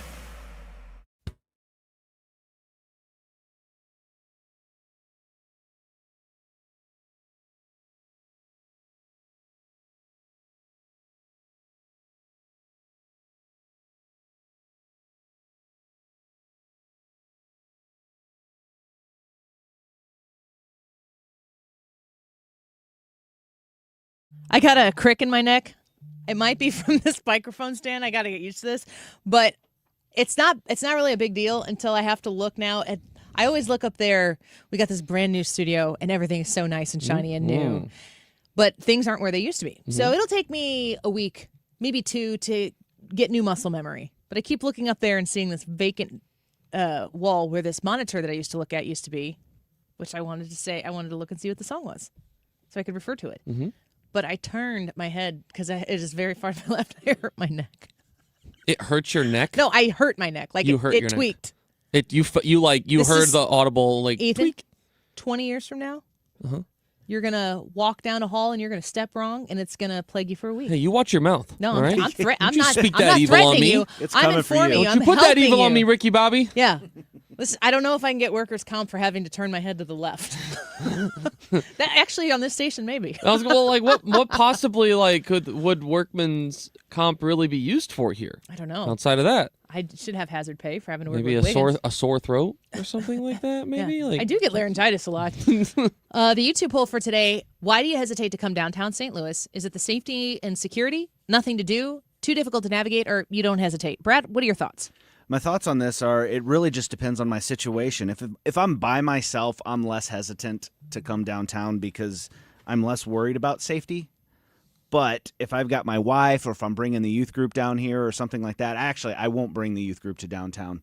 I just won't do that because that's too much responsibility and it's too dangerous for other people's kids. And whenever they trust me with them, there's no way I'm going to put them in anything that I think would be even remotely dangerous. So for me, if I had to vote on this poll, I mean, I could vote on any one of these and it'd be correct, but I'm leading with safety and security because even though you might say the numbers are better, it doesn't feel safe downtown. I mean, you walk from one area. We went to a Battlehawks game the other day. And we went from the parking garage that we had that were included with our tickets, which was like 3 or 4 blocks away, and we walked through these different streets, and there's graffiti and broken windows and all of that other stuff. And you might say, oh, yeah, the crime numbers aren't that bad. But when you walk through that area, you don't feel safe. You're watching every corner. You're looking for the person that's kind of skulking around, that looks shady. Your head's always on a swivel, and that's exhausting. I want to come downtown and just have a good time and not worry about it. Do you have any texts over there, Ethan Hannaford? I sure do, Annie Frey. A lot of different ones. There's some on crime. There's some on navigation. We haven't talked about navigation yet, so let's start with that one from G Wibbs. Great username. Once you're downtown for an event, he says, it's always gridlock trying to get home. The traffic signals suck because nothing is programmed or synchronized correctly. The timed lights absolutely drive me insane in the city. Also, people don't obey them. It's true. Just kind of a recommendation. Gee whiz, you got to be a joiner, man. Do you feel like you just go when you want? Do you feel like that's gotten any better? What? I feel like compared to when I first started working here 4 years ago, there is not, at least in my experience, nearly as many people that are running lights. It still happens, don't get me wrong, But it was almost like culture shock to me when I first started driving to the city every day for work, how many people on my way in and out were running stoplights. I don't think the people who don't come down here realize how casual. Extremely. The stop lights. We're not talking stop signs. We're not talking people rolling through stoplights. We're talking accelerating through red lights. No, I don't think it's gotten better. I think it's gotten worse. And maybe it has, and part of it also might be that, I used to be here at a lot more crazy hours when I was part-time at Camo X. There was a lot of, working Cardinals games and then, of course, working at the ballpark. So maybe time of day has to do with it too. But me personally, I feel like it's not, I don't experience that nearly as much. Part of me wondered if maybe the transition of mayors had something to do with that. I don't know. Maybe I'm just talking out of nothing. There was a comment somewhere. I can't remember if it was on the text line or if it was on the YouTube chat. I cannot find it right now, but it's something that I think I would put myself in the category of, Annie, when it comes to where do I fit in on this. I am not hesitant to go downtown, mostly because of the ball going to the Cardinals games, and a lot of times I walk from here to Busch Stadium, which typically is a 15 or so minute walk. And I've walked that walk from here to there and had to walk it back, and I was scared walking back because you get to Keener Plaza and then you're walking through City Park or whatever that is. Mm-hmm. And even that walk down Market Street, as soon as I got away from the crowd, I did not feel safe. I actually had my phone. I got on a video call with my husband just to walk with me. I don't know if I would say I don't feel safe. I think it's more so uncomfortable. Head is always on a swivel, and maybe that is feeling unsafe. If you were a female walking alone, would you feel totally different story? Yeah. Totally different story. All right. Well, let's take a break. When we come back, we're going to speak with Missouri's Attorney General, Catherine Hanaway, on the confirmation of the map, the redistricting map that got passed, and also some news released this afternoon about a suit filed against crypto ATM networks for enabling scams. We'll get the latest from Catherine Hanaway next.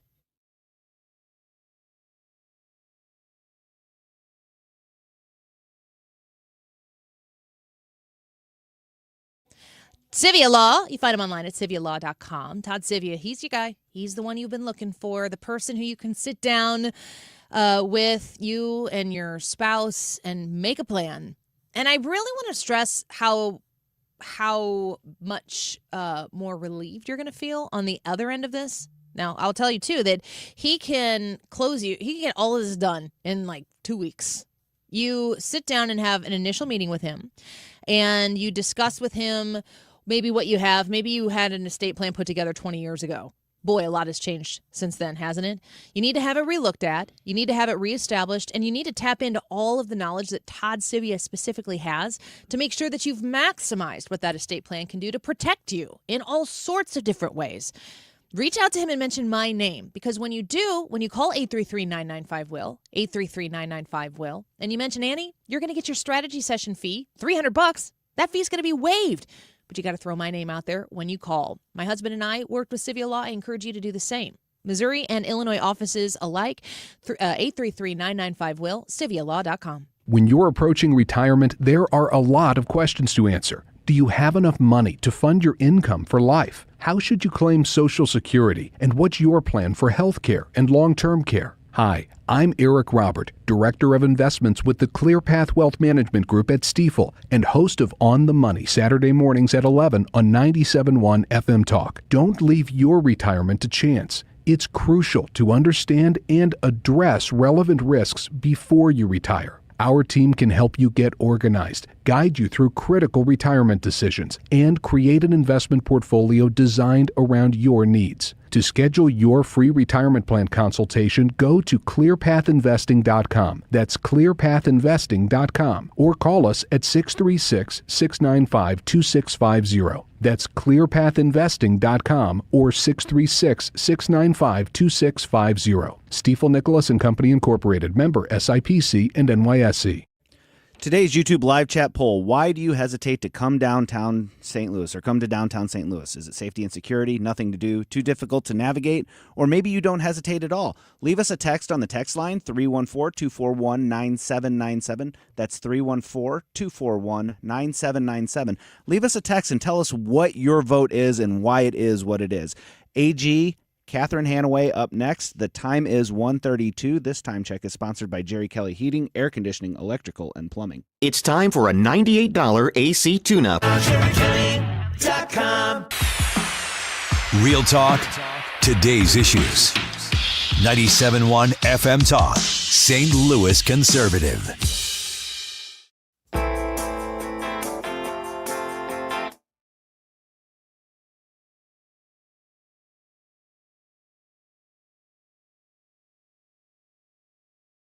Hill, thank you. And today there was another blow to Democratic hopes of regaining control of the House. The Missouri Supreme Court upheld a new congressional map that could help Republicans win an additional seat in November.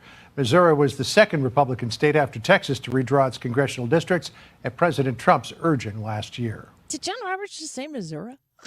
That's what I heard. Did he do the on the end of that? I'm excited about that. I need to know, is he one of us? I don't even know. Anyway, Missouri. That's not the takeaway from the clip. The takeaway is that map. I don't know. Maybe Attorney General Catherine Hanaway knows. Is John Roberts a Missouri guy? He just said Missouri, I think, in that clip. Yeah, I heard it. I don't know. I really don't know, but I'm going to find out. Yeah, we'll get the Annie Frey Show investigative team on the case there. Let's talk a little bit about those Missouri maps, because I'm going to tell you what. We have the Missouri Attorney General, Catherine Hanaway, on with us right now. When I look at the current Illinois State District map and how convoluted it is, and then I go look at the Missouri map, it doesn't, I don't know how anybody on the left could look at the new map that is drawn and say that there's funny business going on there. No, in fact, the Missouri Supreme Court, on the day that clip came out, found that the new map is more compact than the old map. Oh. There are more counties and more cities that remain intact and undivided between congressional districts.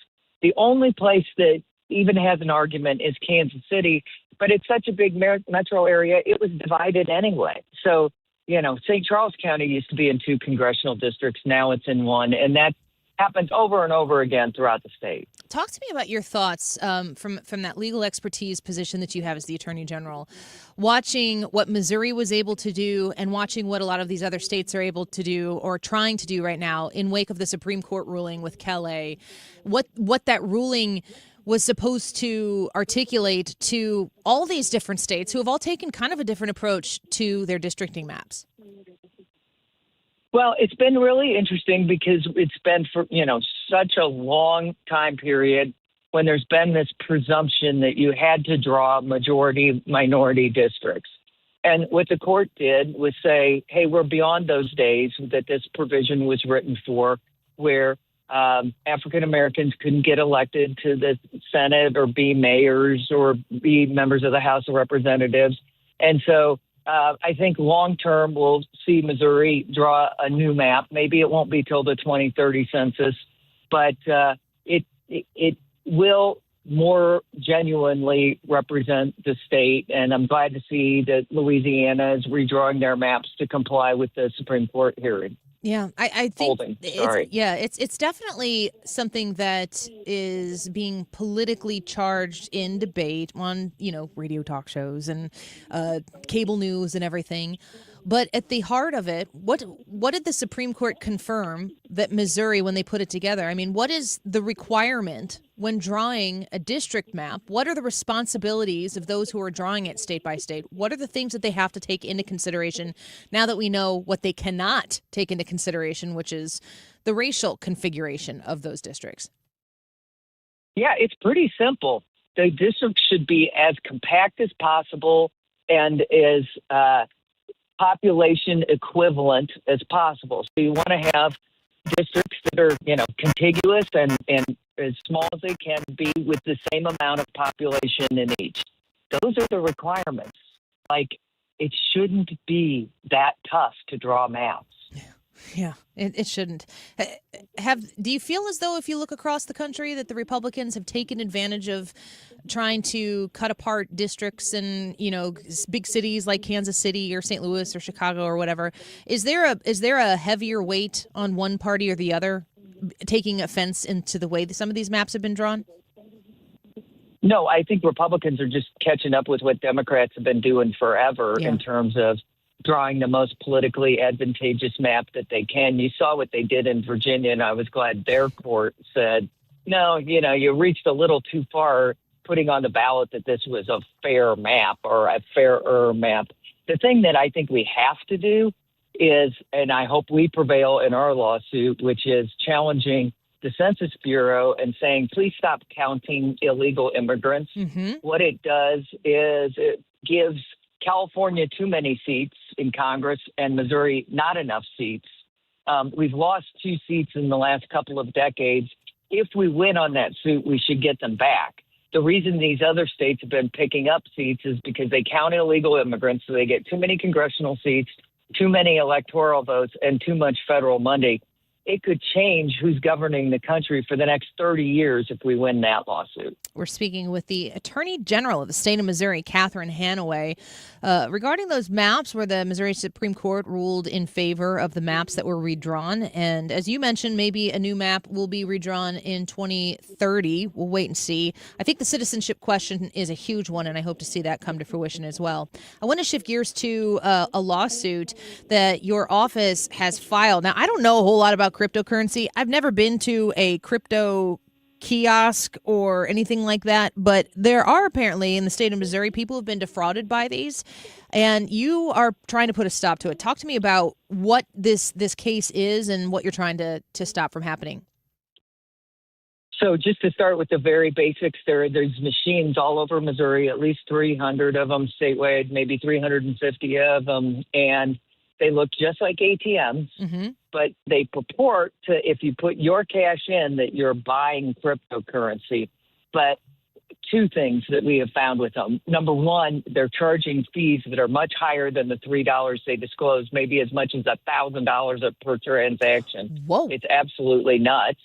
And then the second thing is that they have become sort of the getaway car for fraudsters who are ripping people off in scams. So the 3 that we highlight in our lawsuit are a veteran who thought he was making a wise investment by buying crypto, who put between $180,000 and $200,000 into one of these machines over time, and his money is just gone.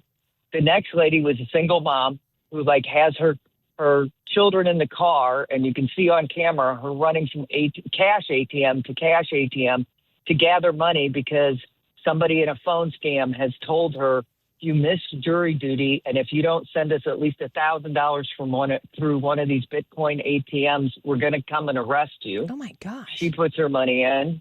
And then a third woman who is told that there's a warrant out for her arrest, and she should put $9,000 in.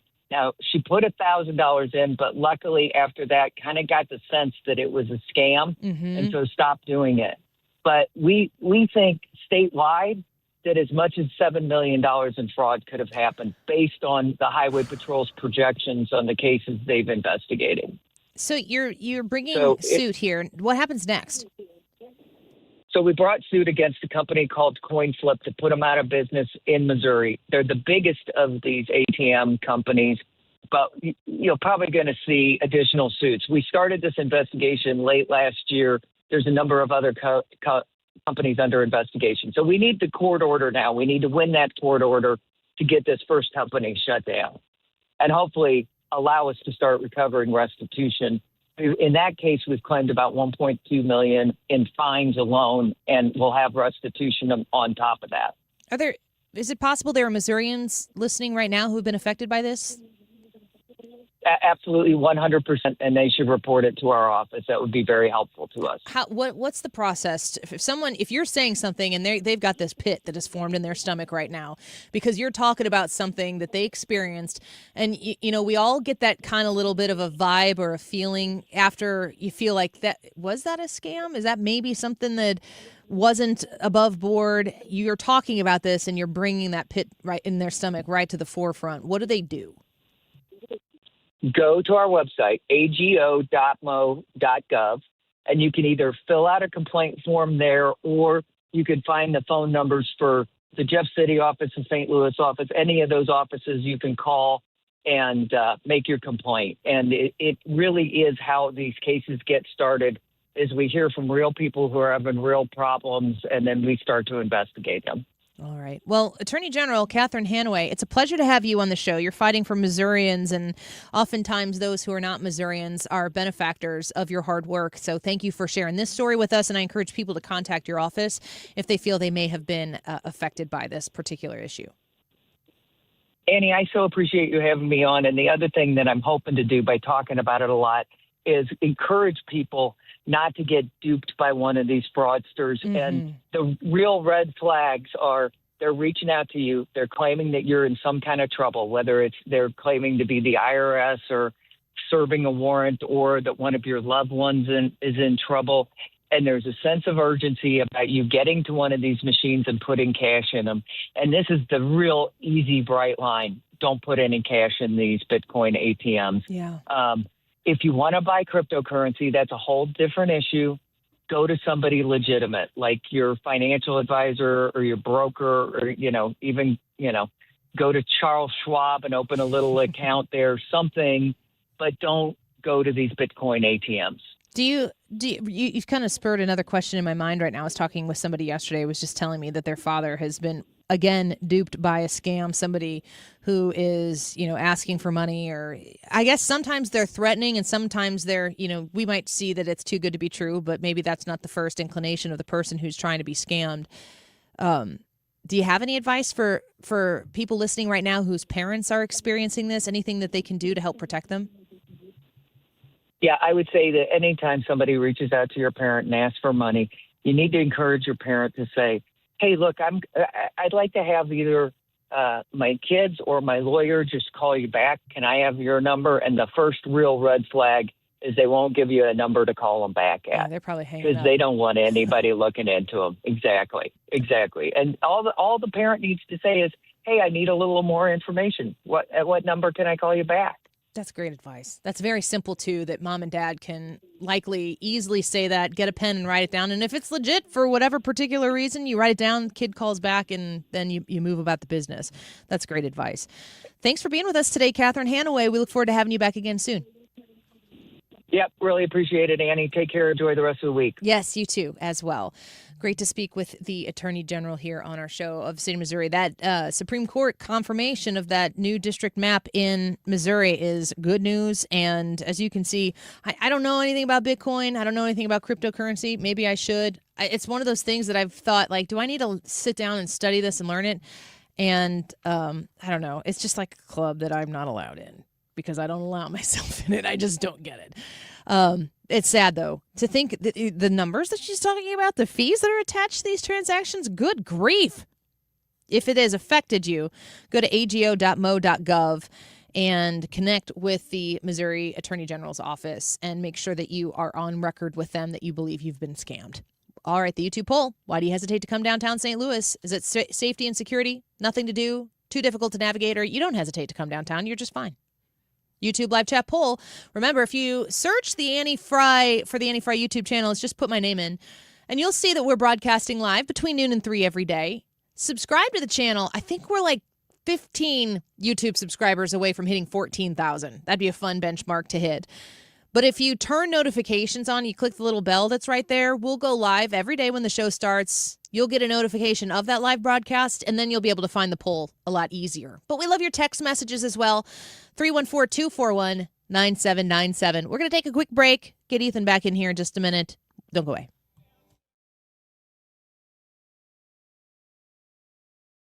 Hey, St. Louis, this is Brian Kilmeade. You know, I always have a great time when I visit you guys, and I'm coming back this November. So join me, Brian Kilmeade, by getting tickets for the show at The Factory at 971talk.com/events. When you're hiring, have you ever felt like you're missing out on meeting truly great candidates for your roles? It seems impossible to find them, but they have to be out there somewhere, right? Well, they're not hard to find when you know where to go. And that place is ZipRecruiter. And right now, you can try ZipRecruiter for free at ZipRecruiter.com/radio.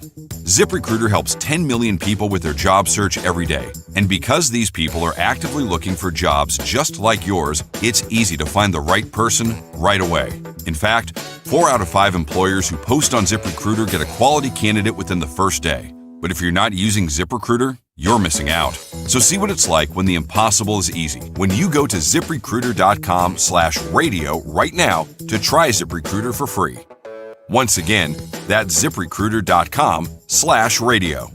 ZipRecruiter.com/radio. Never miss out on great candidates with ZipRecruiter. I'm John Morgan of Morgan & Morgan. My best advice to you when hiring a lawyer for your injury case is simple. If you know court personnel, ask them who they'd hire. They know. If you know an insurance adjuster, ask them. They know. And then ask them about us. Ask them about Morgan & Morgan. They know. I look forward to talking to you soon. There's only one Morgan & Morgan, America's largest injury law firm for the people. Injured? Dial pound law. The choice of a lawyer is an important decision and should not be based solely upon advertisements. Past results afford no guarantee of future results. Every case is different and must be judged on its own merits. Do you owe $10,000 or more to the IRS like Mark? I've been doing home remodeling for 30 plus years, but the economy crashed. I wound up losing my home, losing my job, and on top of that, owing the IRS a ton of money.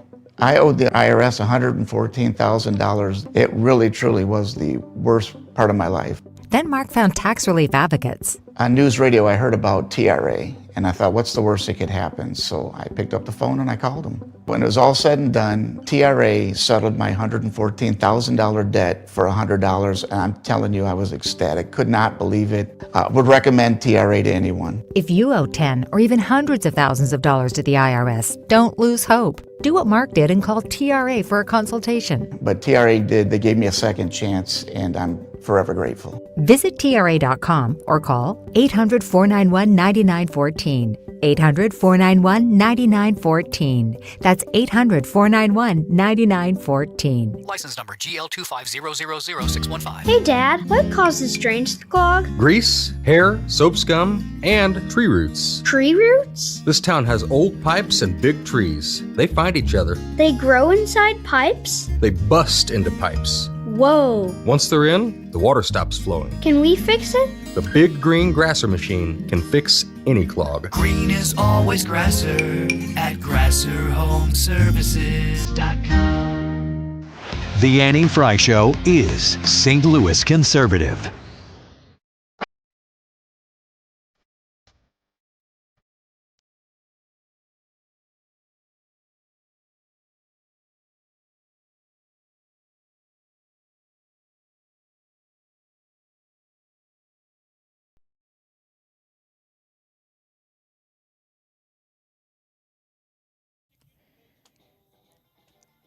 Is this the song that's ridiculous in the lyrics? What is the song called?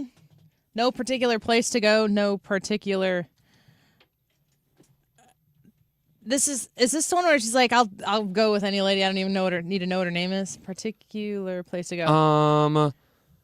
I don't know if this is. We were talking about a James Brown song, I think, a couple of weeks ago, and we looked up the lyrics to it, and we were like, oh, this is way more inappropriate than we thought it was. Yeah. Not that was Chuck Berry. I don't know that. Yeah, I don't know that this is the one I was thinking of. I think you were thinking of James Brown because we looked up the lyrics and we were like, "Oh." I'm talking about. Yes, we did that. Okay. Also, You're thinking but about I'm always amazed. Moms and dads, the grandmas and grandpas of the world, the filth you were listening to. Good grief! No wonder there was a baby boom. Is that why there was a baby boom? I think they came home from war and were happy to be alive. I think they came home from war. They heard this music and they said, "Game on."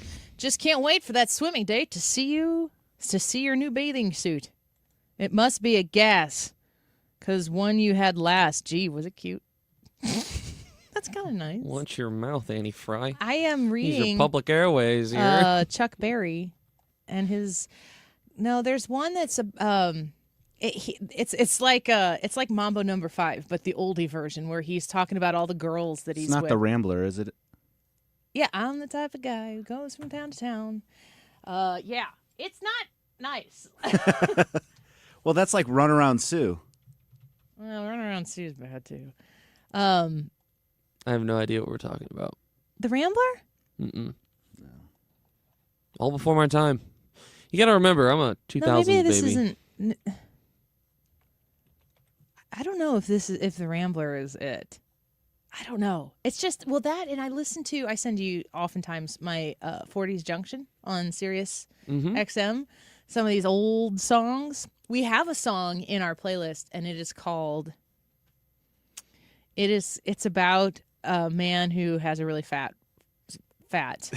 very large lover. And Do we? Huggin' and a Chalkin'. That's what it's called. Google it right now. Google Huggin' and a Chalkin'.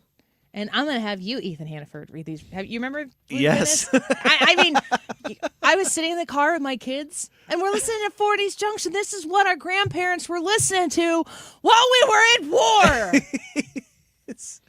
Shall I start from the beginning? I think that'd be the best place to start. I got a gal who's mighty sweet. Mm-hmm. Big blue eyes and tiny feet. Ooh. Her name is Rosabelle McGee. That's funny in and of itself. And she tips the scale at 303.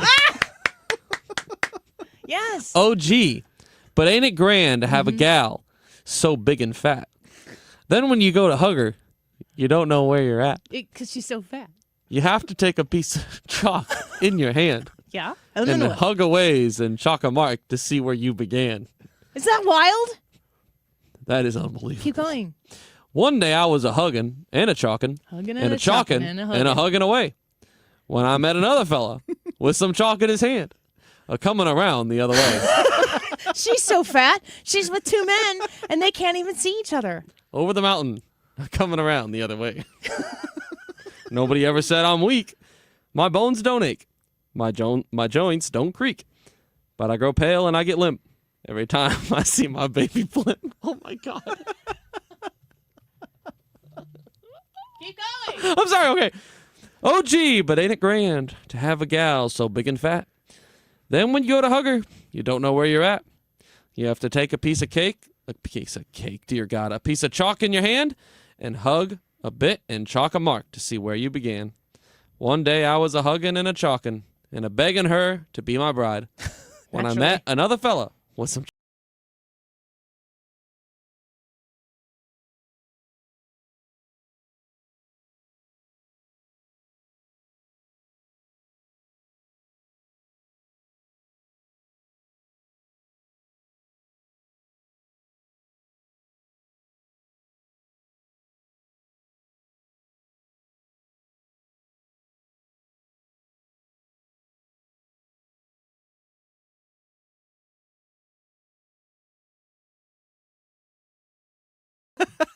So you're just driving down the road in the minivan. You got the kids in the car, and you're like, let's put on some fresh tunes, something they don't know, something that'll, provide them a little culture. And then this comes on, and then you got to explain it to your kids. And you're like, this isn't me, man. You go talk to grandma and grandpa.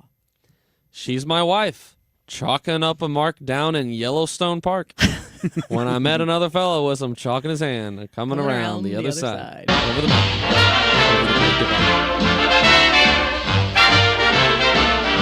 Don't you want to live in a time where music sounds like that, though? Like the music. I mean, I don't know. It seems like you could be fat back then and not be shamed for it. Was that shaming? I don't know. Were we celebrating or shaming? I need the grandmas and the grandpas to weigh in on this one. I don't know how I'm supposed to answer this. A little bit of both. A hugging and a chalking. I mean, he Coming sounds around the mountain. He sounds like he loves his wife, Hoagie Carmichael. Yeah, but it sounds like somebody else does too. It's true. It's just a little, Not enough loving for a skinny man to give her.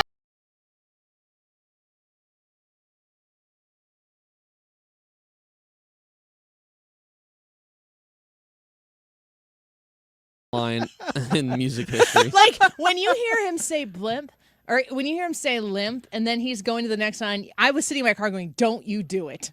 Don't you? Oh my gosh, he said blimp. I just fell over when I read blimp. Good grief. Anyway, No let's words. go back to this refreshing music. It makes you feel good inside. I love it. You played La Bamba earlier. I said that is the sound of my youth. That takes me back immediately. Joe Concha is going to join us. I cannot wait to hear what Joe Concha has to say about Thomas Massie. Plus, Stephen Colbert's got to hang it up here pretty soon. You know, Joe Concha is going to have something to say about that as well. Coming up next, Joe Concha on the Annie Frey Show.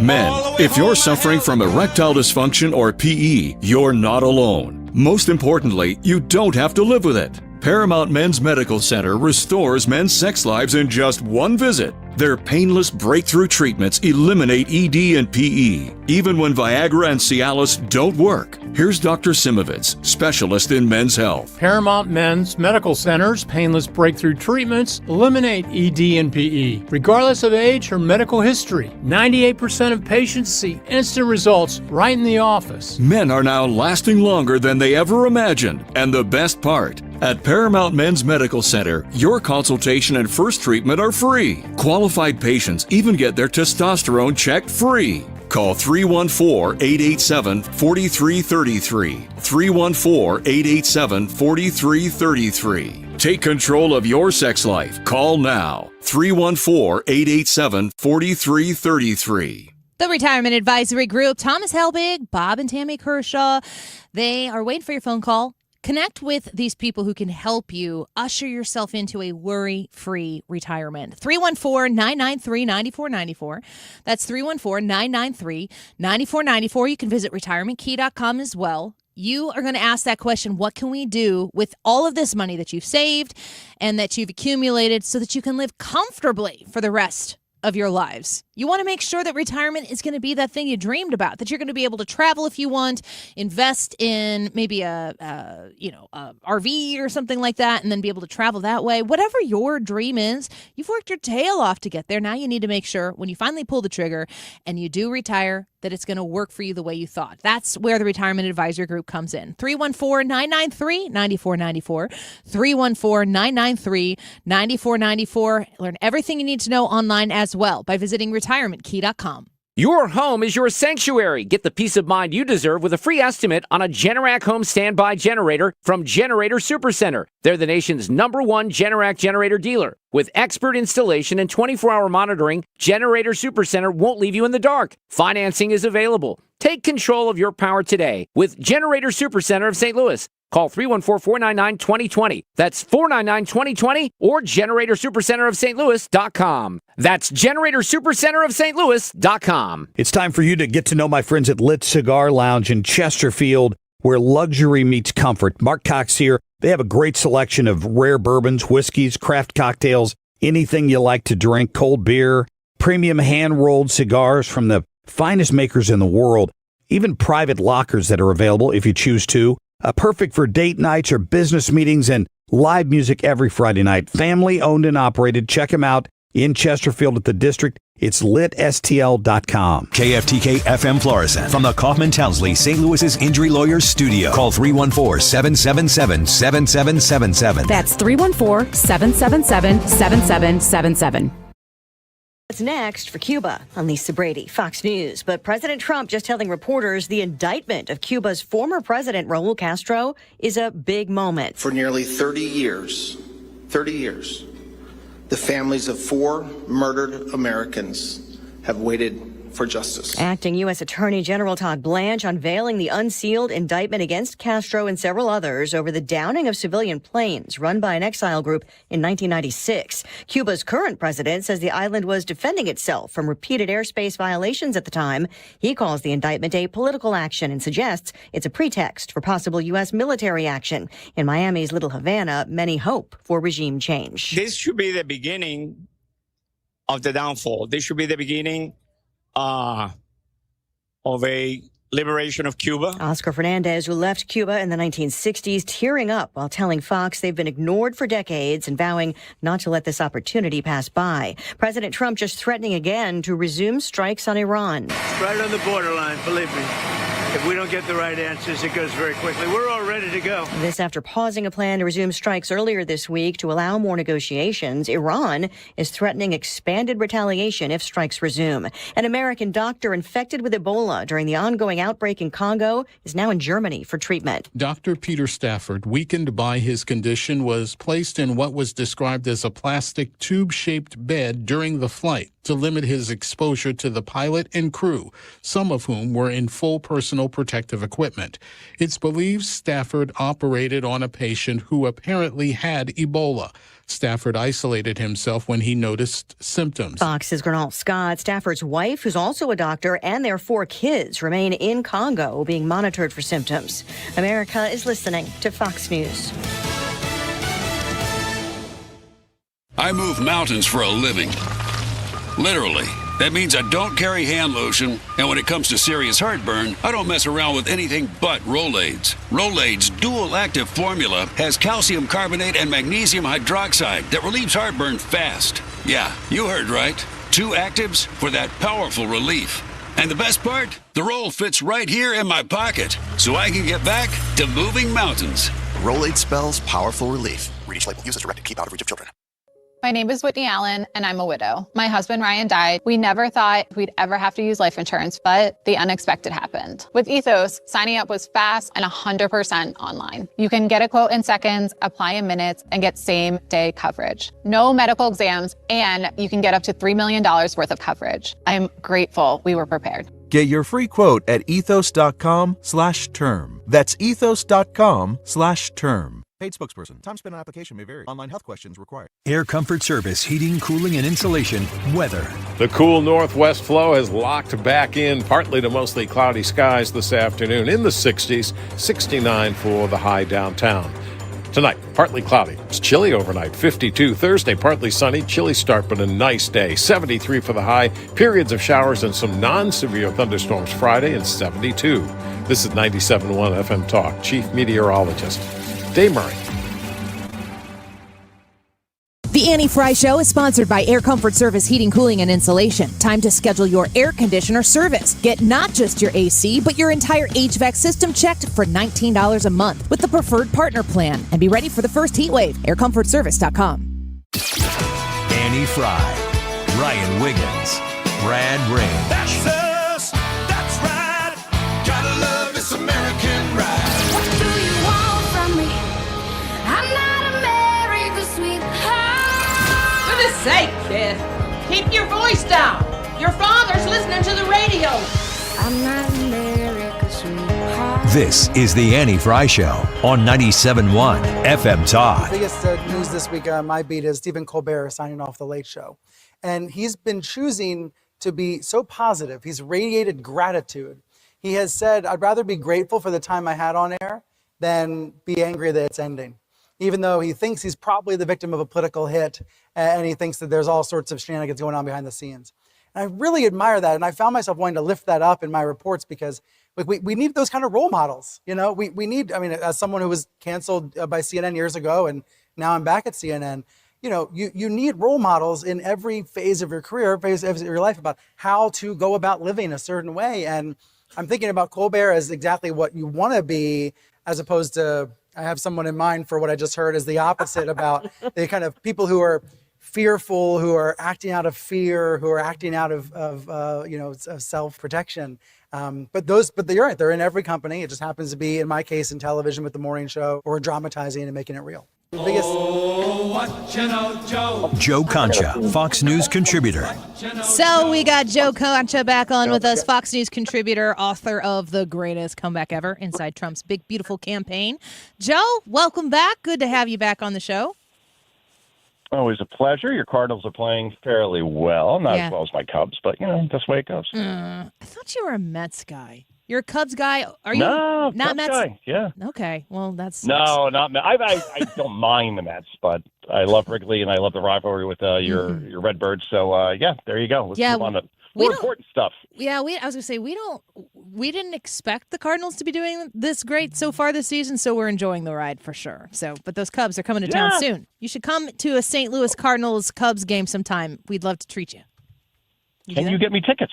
Oh, I probably can. I'll do some it. people. Okay. Well, Really? there you go. Yeah, All right. let's see what we can It's do. a done deal. I want to throw out the first pitch. We could invite. That's a bucket list thing for me. Okay. Well, I'll do what I can. Maybe Stephen Colbert could come with us. I hear he's going to have some time on his hands. Oh, good pivot. Thank you. Yeah, he's done tomorrow night. Colbert is. The perpetual second place show, 1 million less viewers than Greg Gutfeld, will be going off the air. The guy who lost $40 million per year for his show. Annie, I can't get my head around this because you have a radio show. I have a radio show, right? Yes. And I get TV's a little bit different, but he has more than 200 staffers.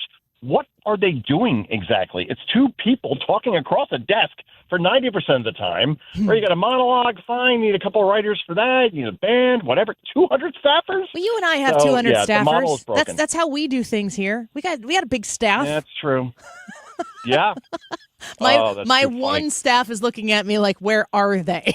why are they not here?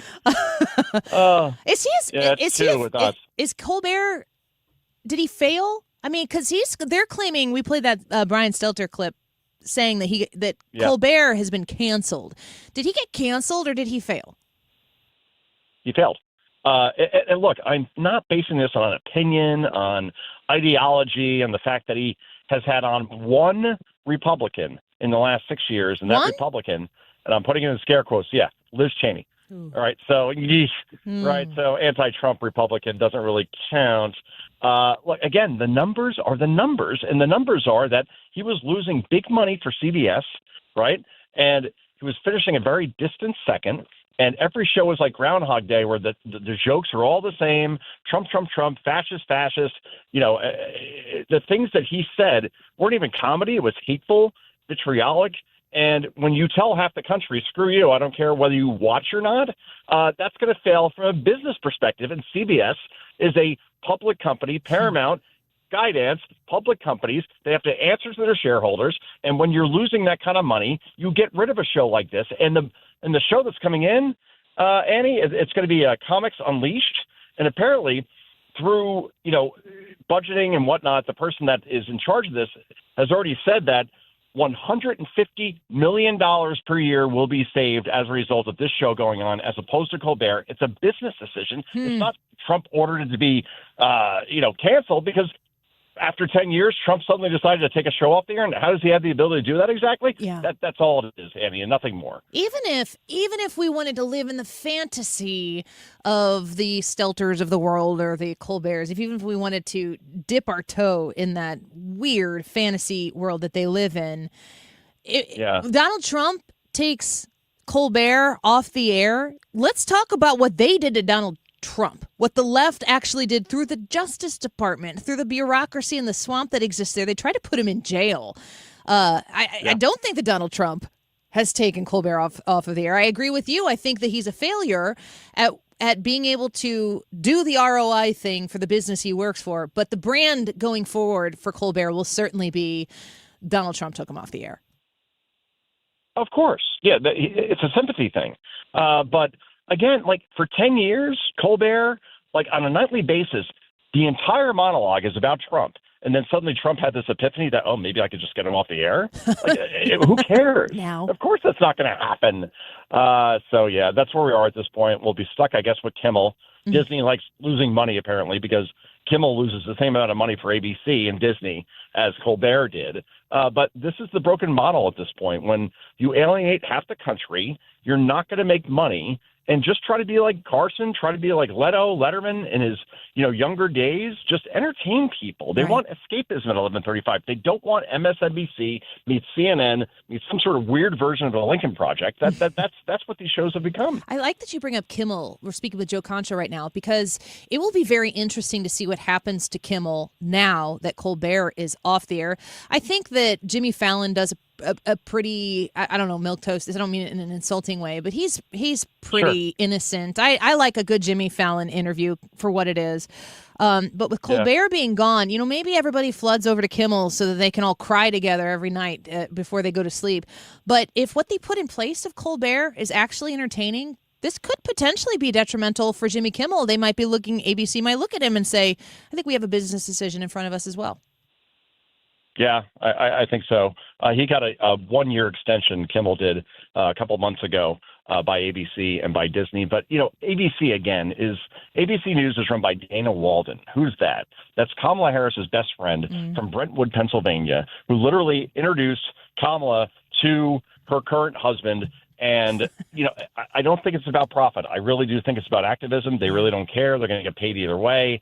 So there you go. But I think in the end, late night is not going to be what it used to be, unfortunately, which was a place where you could laugh, right? And I play Carson clips on my show, Annie, every day, as far as Carson with Rickles, Carson with Rodney, Carson with Frank Sinatra or Burt Reynolds, actual entertainers. Jake Tapper has appeared on Colbert Show twice as much as George Clooney. Think about that for a moment. Yeah, the excitement that is Jake Tapper. Or Bernie Sanders also appeared more than 20 times. Bernie Sanders. Man. Yeah, that's electric. That's entertainment right there. It's all about activism, all about pushing a message. And again, it didn't work. It didn't. Yeah, I completely agree with you. Joe Concha speaking with us. Let's talk about somebody who maybe Trump actually kind of did cancel. Thomas Massie. I know you're really sad about the election results last night out of Kentucky. Yeah. Look, here's the thing. And I get hit on Twitter on this all the time, that, well, he's a man of principle, and Thomas Massie stood up for XYZ. Thomas Massie never once, ever, actually proposed something that could pass as far as a bill, as far as anything. This guy voted against the Iron Dome in Israel, which without it, Israel would not exist, right? 420 yes votes to 9 votes, 8 Democrat, and Thomas Massie, by the way, with Democrats. He voted against the big, beautiful bill, which would have raised taxes if not passed and given Democrats a huge victory. This guy, I don't mind if you stand on principle, but he has no alternative solutions. When he knocked out Kevin McCarthy and tried to take out Mike Johnson, it's like, okay, who do you want as House Speaker? And he never has an answer. Yeah. So, again, it's all performative and good riddance to Thomas Massie because, again, I'm not saying like you have to bow to Trump, but I'm saying that if you have some sort of problem with what he's proposing, give us something to at least cling on to and say, oh, that's an alternative that could actually pass with the votes it needs. He never offered that, and that's my problem with him. Do you feel as though Thomas Massie came into the House of Representatives the way he left it? Do you think it changed him? Did it change him? All I know is this, that he never talked about in one interview. I went back and looked, Annie, not one interview from 2021 to 2025 about Jeffrey Epstein and those files. And then suddenly Trump comes in and, oh boy, he cares about the victims. And he's touring with Ro Khanna, and CNN and MS Now love him. It's going to be great, Annie, to see the Marjorie Taylor Greene, Thomas Massie, co-hosted show on CNN, which is probably coming to weekends on there, or MS Now, because that's exactly where this is going. You oppose Trump, you get a lot of TV time, you get a lot of fundraising, but in the end, are you doing anything better for your constituents in Kentucky in this case, or in general? And the answer is obviously nope. Yeah, they go from representative out of their district to influencer back to their district, and it becomes about them and not about their constituents. And I guess in a democratic republic, this is what happens. They choose somebody else. We choose you, Joe Concha. Thank you for being with us here today. We look forward to having you back again soon. Annie, always a pleasure. Thank you. Take care. Let's go to a game sometime soon. Go Cubs. Cardinals. Yep. Bye. And that's that. That would be fun. I need to get him to town and we go to a Cards-Cubs game. I think it's not this weekend. Is it the next weekend? Cards-Cubs? Memorial Day? No, I don't know. I think it might be Memorial Day. I don't know. I got to check. I asked for tickets because I want to go to that concert that's afterwards. But we'll see how that goes. I love Joe. Good to have him on the show. And with Stephen Colbert, what's he going to do? I think I heard on the air on the way in that Jon Stewart gifted him a Lazy Boy recliner. I was like, that's sad. Here, you're going to want to sit here now, as if that's going to continue on. I don't know. I would really love to get back to the place where we had some nighttime television that we could tune into, where it was just laughing. I love watching Gutfeld, but even that can be kind of heavy. It's like the actual funny version of talking about things that matter. What if there was competition? Everything would be funnier. If there's competition, if we're trying to be funny, we're not trying competitively nighttime TV to be funnier than the next people. We're trying to be like woker. I hate the word woke. I hate the word woke because it's just too lazy. what leftist? Trump hating? TDSE? TDSE. Say TDSE really fast. Is it am I saying something bad? TDs. Kind of. All right, let's take a break. Ethan, that's enough. The YouTube poll. Why do you hesitate to come downtown St. Louis? Safety and security, nothing to do, too difficult to navigate, or I don't even hesitate. We'll be right back. When's the last time you gave your home's exterior a little love? Hi, it's Kim, and if your siding is cracking, it's fading, or just doesn't stand up to our St. Louis weather, it's time to call Lakeside Renovation and Design because they're experts in James Hardy siding, which is this durable, low-maintenance option, and it looks beautiful. Plus, you have customizable colors and textures, and so you can give your home a completely new look while protecting it for decades. Don't wait until the small problems turn into big ones. Visit lakesidearty.com to schedule your free consultation. Bringing a data center online takes more than equipment. It takes precision. Graybar helps customers predict, stage, schedule, deliver, and verify every step of the build with critical products that are available now. From networking and wireless to critical power and testing tools, our teams help you reduce downtime risk and keep projects on track. Speed, scale, ready now. Yep. Graybar does that. Don't get lulled into believing the IRS is getting soft. It's just the opposite. Hi, this is Lance Drury with the Lance Drury Law Firm. We are being told by IRS collection officers that their higher-ups are demanding that they get more aggressive than ever. So don't ignore them any longer. Level up. If you have unfiled returns, unpaid taxes, levies, or liens, call me, Lance Drury, today and let me get between you and the IRS. I'll protect your rights. At the Lance Drury Law Firm, our practice is focused 100% on fighting the IRS. Remember, IRS problems are legal problems, and they need to be handled by an expert attorney who's done it for decades. So call the Lance Drury Law Firm today. We're local. Our office is right here in St. Louis. Call 314-260-6120. Visit Lance, DRURY law.com to schedule your free consultation with your local tax resolution law firm. The choice of a lawyer is an important decision and should not be based solely upon advertisements. Don't let tax refund worries hold you back. File now with TurboTax on Intuit Credit Karma. They'll find every credit and deduction to help you get every refund dollar you deserve or your money back. Start filing today in the Credit Karma app. You're listening to The Annie Frey Show. 97.1 FM Talk, St. Louis Conservative. This segment of The Annie Frey Show is sponsored by All Financial. Check it out. Sports and local. Listen as Ethan shares stories with deep biblical allegory. And then Ethan said, let there be a story about the St. Louis Cardinals and fans taking their shirts off. All right, let's go. And we saw that it was good. And it was good. Was it always Oh, good? it was beautiful. It's good. So It you was were in very it last beautiful. night. I wasn't in it, but I certainly got up and close with it. You I were did not physically join. present. You weren't a joiner. Correct. Why not? Because I didn't want to get my credential taken away. Would you have? If I would have taken my shirt off, I don't know. No. Better. I didn't want to. Who's your boss over there? I'm calling him.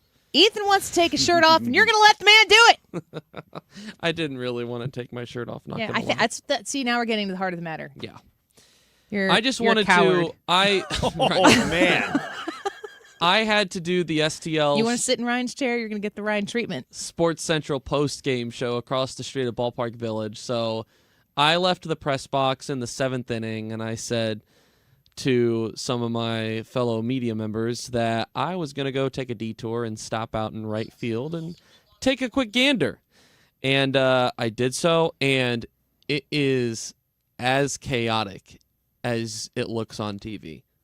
It's just dudes screaming the entire time. Having the time of their life. Yes. I mean, it had expanded into an extra section at that point. It was a lot of fun. And good context here. The Cardinals did post on Twitter this morning, I believe. They are designating a specific area of the ballpark for the tarps off for the foreseeable future. Last night, they moved the fans into the right field bleachers behind the bullpen. Yeah. And I thought it ended up working out pretty well. I think that's a good spot. Apparently, there's a lot of group tickets that get sold up in that right field area where they had been the prior couple of days. This is kind of it's not secluded, but it certainly looks like when you look at the ballpark, it looks like its own area, and it looks like a supporter section. Yeah. It very much so looks like the equivalent of behind the basketball hoop at a college basketball game, or if you're going to a St. Louis City game, behind one of the goals. That's what it looks like. Yeah. And the fans certainly did their thing last night. They were very rowdy. So the Cardinals tweeting an hour ago, want to join the movement? Starting tonight, the upper right field bleachers at Busch Stadium will become a dedicated high-energy fan section inspired by the tarps-off atmosphere fans have brought into the ballpark. Any fan in the ballpark, regardless of seat location, can join the fun. Shirts optional. That's so cool. Isn't that great? Okay, I know that we are St. Louisans here. I know that we're St. Louisans here, and we're not from Indiana, but I get it. I love it. I'm not criticizing it. I'm just saying, is this the most Hoosier thing we've ever done? in the word of the St. Louis, I think this metro area is the only place that uses Hoosier the way we use Hoosier. May qualify. Yeah, I mean, maybe a little bit. But I'm okay with it. Yeah. I mean, embrace the Hooj. And it's spreading. Like an infectious disease, it is spreading. So great. Okay. It was, I think I counted 6 ballparks where there were tarps off crowds last night. Yeah. Among Major League Baseball. So that was pretty fun. The Mariners did it. The Angels did it. And the Cardinals had this awesome giveaway in the tarps off section last night where they were giving out these towels, and you can see it on the YouTube stream, but they say tarps off. We got the Cardinal logo. Fantastic. How about that, Annie? What do you think about that? That's pretty cool, isn't it? Very cool. Yeah. I saw Chip and Brad Thompson in the booth wearing these tarps off T-shirts. That might be the best they've ever looked in there. Well, they looked ripped with these T-shirts on under their blazers. Yep. If they wouldn't have been wrinkled, they looked like very, very fit old men. They did. Because the shirts were kind of wrinkly the way a man who might have a little bit of loose skin, but still looking muscular. I laughed out loud at a Mexican restaurant that I was eating at last night when I saw them come on screen. I thought it was great. The Cardinals have done an awesome job with it. It's been a lot of fun. And last night's game was a lot of fun, too. Not pretty baseball, but a fun finish. Ivan Herrera, a 3-run walk-off home run in the 10th inning. The Cardinals now 5-0 in extra inning games at Busch Stadium, 7-1 overall. Had 4 home runs hit last night. J.J. Weatherholt hit his 9th. Nolan Gorman hit 1. Alec Burleson, and then Herrera with the walk-off. I thought it was Burleson. But anyway, that last home run, didn't it go right in front of the tarps off people? Second last. The walk-off Burleson was hit home into run, the left field bullpen. Burleson's was that's hit the one that went right in front of in the bullpen, but like immediately in front of it. And you can't Cardinals TV. rip that stuff. Yeah. Cardinals TV, a Picasso job. They panned right over to it. Beer showers everywhere. It was cinematic. I mean, it was beautiful. Like, we need emos to get in on this thing, and people need to order their, like, all the St. Louis things. You need to get, like, somebody making their lunch order at emos, and then you need to have the tarps off guys cheering them on for that. All the, like, what other St. Louis stuff is there? At the zoo, someone gets their train tickets to ride around the zoo, and we need to have the tarps off crew cheering for them. It could just be regular college-age shirtless guys. Nobody will know the difference. Spread it out into the city. I'm not against. Spread the shirtless men across the city of St. Louis. That's what I'm saying. You want to fix St. Louis? That's what we need. Amen. Shirtless college sister. men. The St. Louis Cardinals now, sister. after last night's win, are 28-19 and are a half game back of the National League Central Division lead. So we'll see where things go from here. But Not bad. I am enjoying the ride. A moment ago, you were asking about the upcoming homestand following this one. This one concludes on Thursday against the Pirates, and then they go out on the road. They play the Reds and the Brewers, and then they're back at home for a holiday weekend series against the Chicago Cubs. Just finding out that's Joe Concha's team. A little bit disappointed, but that's fine. And on Friday night, He's a Central guy. I'll take that, though. Central Division. You'd expect him to be a coastie. I guess, whatever. On Friday night, they are going to have a post-game concert series. Last year, they started this. Who did they have? Flo Rida was one of them, and they had another one. Cole Swindell, does that sound right? Country singer, yeah. Those two performed. I don't know country music. But this year, on May 29th, Friday against the Cubs, Jordan Davis is going to be performing. I don't know. Like I said, I don't know country music very well, but he pretty well known. So it's pretty cool that the Cardinals are scheduling these. And with the purchase of entry, if you buy a ticket, then you are able to stay for the post-game concert. And I believe there is a VIP ticket that you can purchase if you want to be able to watch it from the field, be a little bit closer to the action. So go to cardinals.com if you want more information on that. Speaking of concerts, this got announced last week, but we didn't really get the chance to dive into it very much. Annie, did you see the 250th birthday celebration that St. Louis is going to do around the 4th of July and the big concert they're going to hold? Yeah, I want to go to that too. Did you see any of the names? July 4th, I want to go. Yes, because it's July 3rd and 4th. Yes. Miranda Lambert. Miranda Lambert. I want to go see her. Is going to be performing. A couple of other well-known artists, Ludacris, the rapper, will be there. Kenny Loggins as well. And then Zed is going to be performing too during that weekend. Okay, I know Zed. I've seen the name. What am I missing? What are they? We play Zed songs. What is Zed a group? Is it a man? Is it a woman? He's a DJ. He is DJ. Zed is a DJ. But there's several songs that we play in your bump music that are by Zed. I know that I have songs that I know that I like them, but I don't know what them are. So, I mean, have you ever seen videos of raves? Yes, I've seen videos of them. So I mean, extent. basically DJ's on stage and there's lights going everywhere, and they create a set of however many songs, and it's really just a time to dance and. Do I know this one? Let's see here. What's it called? Stay? Yep, we use this one. This is in our music list. Is this the one I put in there? Yeah, I think I did, but it's in there. Yeah, maybe. It's 100% in there. I can slam dunk guarantee it. It's actually one of my favorites that we play. So that'll honestly, he's probably the one that I would be most excited to see. But this is going to be going on July 3rd and 4th. This one's in there as well. Yeah, that's a good one. Mm-hmm. Yeah, that's probably what I know him the most for. Yep. So you can see the full schedule of events.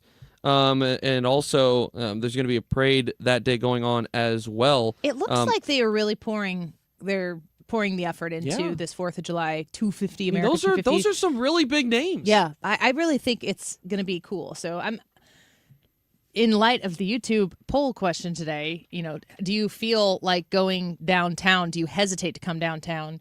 That's the type of a situation where I really want to see people do come downtown and enjoy the experience of being there. I have childhood memories of going to the VP Fair and sitting on the grass under the arch and watching fireworks over the river. It is incredible. And I'm telling you what, I was telling the story just recently here on the show that, is it the La Brea Mountains or something like that? Southern California, looking out like in Malibu over the Pacific Ocean. I saw fireworks shut off for 4th of July over there. That's really incredibly cool as a memory. But if you came from anywhere around the country and came to the Mississippi and watched fireworks being shot off with the arch in view, you would be like, that is core memory stuff. 100%. And it's right here. Yep. So protect it. Make it safe so that we can come down and enjoy it. Yep. Could not agree more. There's going to be a parade as well. They're calling it America's Birthday Parade.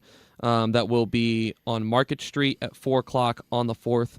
The parade is being held in the afternoon after being a morning staple for 141 years. That's crazy, that long of a parade going on here in St. Louis. Mm-hmm. For more information, celebrate St. Louis. That's SAINT, stlouis.org. Gates for the event open up at 4 o'clock on the 3rd and 2 o'clock on the 4th. I'm sure once we get closer, we'll share all of that information again. But that's going to be really cool, and that is, 6 weeks away, 5 weeks away? So we're starting to get into the... we talked about earlier getting into vacation season. We're not far from being in the heart of summer here in St. Louis. That reminds me, continue to send us your recommendations of places, an hour, 2 hours worth the drive. Yeah, we got a few. Yeah, we have a few. We're going to highlight those when we come back and just talk about the summer season as it comes in. Here's another request that I have for you. And, there's a bunch of different ways that you can contact the show. Certainly the text line 314-241-9797 is a way to do it. But I am interested leading into July 4th in doing interviews or finding interesting things to talk about that you guys consider to be super America. And I mean, drop the first A, America. Bald eagles, that's what we did earlier. So, I don't know, hot dogs. Do I do an interview about hot dogs? Steve's hot dogs or something like that? I don't know. Do we tell me things that are super America at the core to you, and I'm going to continue to pull people onto the show and have maybe, brief but fun conversations about the things that, let's talk about things that are unifyingly American, that we love, that we boast about being super American. Can we get someone on to talk about the colors red, white, and blue? I don't know. Yeah, you can. My kids, Molly, she can Yes, identify them. let's make it happen. Yeah, that'd be kind of fun. All right, let's break. YouTube poll. Why do you hesitate to come downtown St. Louis? Go vote in the YouTube live chat poll and tell us what you think in the comments section there. We have 199 votes right now. So if you hurry up and hustle up and vote, you could be the 200th vote. Also, a reminder that we on the YouTube channel here, let me pull this up. We have 13,978 subscribers. We need 22 people to come subscribe to the Annie Frey Show YouTube channel to push us over 14,000. We'll monitor it in real time. Come subscribe. I don't even care if you don't watch it. Just subscribe. We'd love to have you. We'll be back in a minute. Don't go away.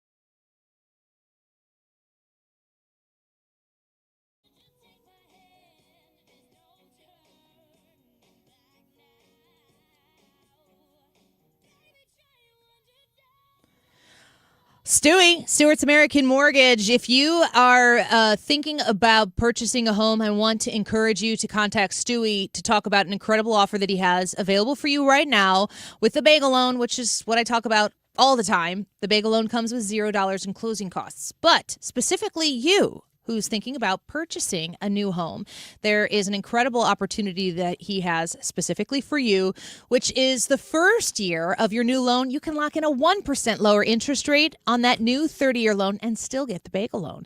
A great way to get competitive as a bidder right now and ensure that you are putting yourself in the best position to secure a mortgage that you are very happy with. If you want to know all the ins and outs, all the details of a bagel loan, call or text Stewie at 314-324-4440. That's 314-324-4440. You can Google the bagel loan for more information. NMLS number 226715. Hi, I'm Dr. Mary Claire Haver, a board-certified OBGYN and menopause specialist. My new podcast, Unpaused, is the place for bold, unfiltered conversations about what it really takes for women to thrive in the second half of life. Every week, I sit down with medical experts, cultural icons, and powerhouse women to talk about what really matters. New episodes drop every Tuesday. Listen to and follow Unpaused with me, Dr. Mary Claire Haver, available now wherever you get your podcasts. Do you owe $10,000 or more in credit card debt or personal loans? With credit card debt at all-time highs, Debt Relief Advocates is urgently notifying consumers of debt relief now being made available, designed to aid consumers with out-of-control credit card debt. Those who qualify and enroll for this relief program may only have to pay back a fraction of what they owe. This is not bankruptcy or a debt consolidation loan. This is a relief program that credit card companies would rather you not know about, as it could end your debt nightmare and save you lots of money. Consumers owing at least $10,000 in credit card debt or personal loans can now take advantage of this debt relief as the cost of living skyrockets. For free information and to learn what debt reduction you may qualify for, simply go online and visit DRA.com or call 800-535-1582. 800-535-1582. 800-535-1582. Again, that's 800-535-1582. Finding great candidates to hire can be like, well, trying to find a needle in a haystack. Sure, you can post your job to some job board, but then all you can do is hope the right person comes along, which is why you should try ZipRecruiter for free at ZipRecruiter.com/radio. ZipRecruiter doesn't depend on candidates finding you. It finds them for you. Its powerful technology identifies people with the right experience and actively invites them to apply to your job. You get qualified candidates fast. So while other companies might deliver a lot of hay, ZipRecruiter finds you what you're looking for. The needle in the haystack. See why 4 out of 5 employers who post a job on ZipRecruiter get a quality candidate within the first day. ZipRecruiter, the smartest way to hire. And right now, you can try ZipRecruiter for free. That's right, free at ZipRecruiter.com/radio. That's ZipRecruiter.com/radio. ZipRecruiter.com/radio. ZipRecruiter. Today's YouTube live chat poll: why do you hesitate to come to downtown St. Louis? Is it safety and security?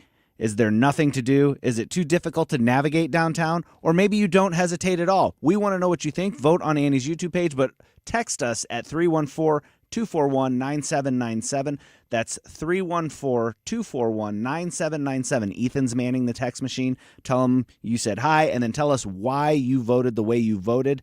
And leave us a good comment, and we might read it on the air. The time is 2:37. This time check is sponsored by Jerry Kelly Heating, Air Conditioning, Electrical, and Plumbing. It's time for a $98 AC tune-up. From O'Fallon, Missouri to O'Fallon, Illinois. 97.1 FM Talk, St. Louis Conservative.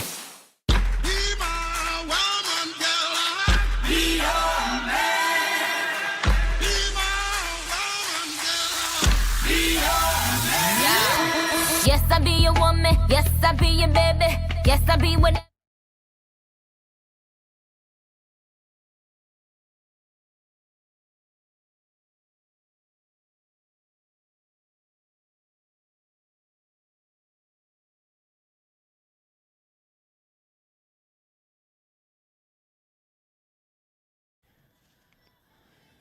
Several people suggesting piggybacking Ethan on your Ethan's Wiggins America about vacationing, giving us some suggestions on good places to go. Do you guys have any good places to go within a couple hours drive from here that you guys frequent?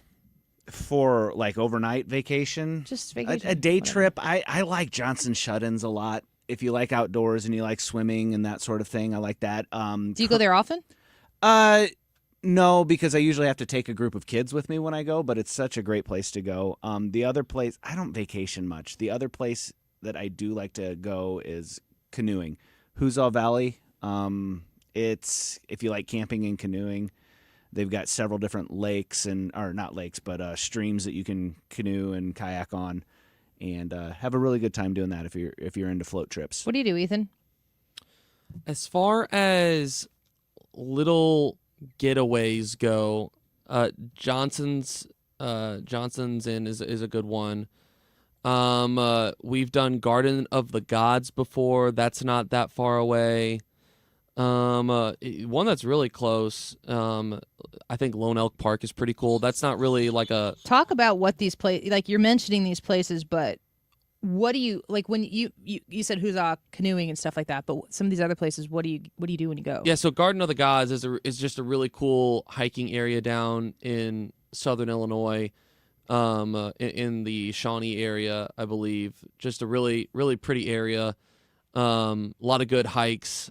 You could probably tell a little bit more about Johnson's Shut-ins. Yeah. It's it's basically a big rock formation carved into the bedrock where the water has gone through, and it creates these pools and stuff that you can sit in. They also have like little cliffs that you can jump off of and jump into the water, and it's just like Missouri clean stream water that you can go swimming in and camping at and stuff like that.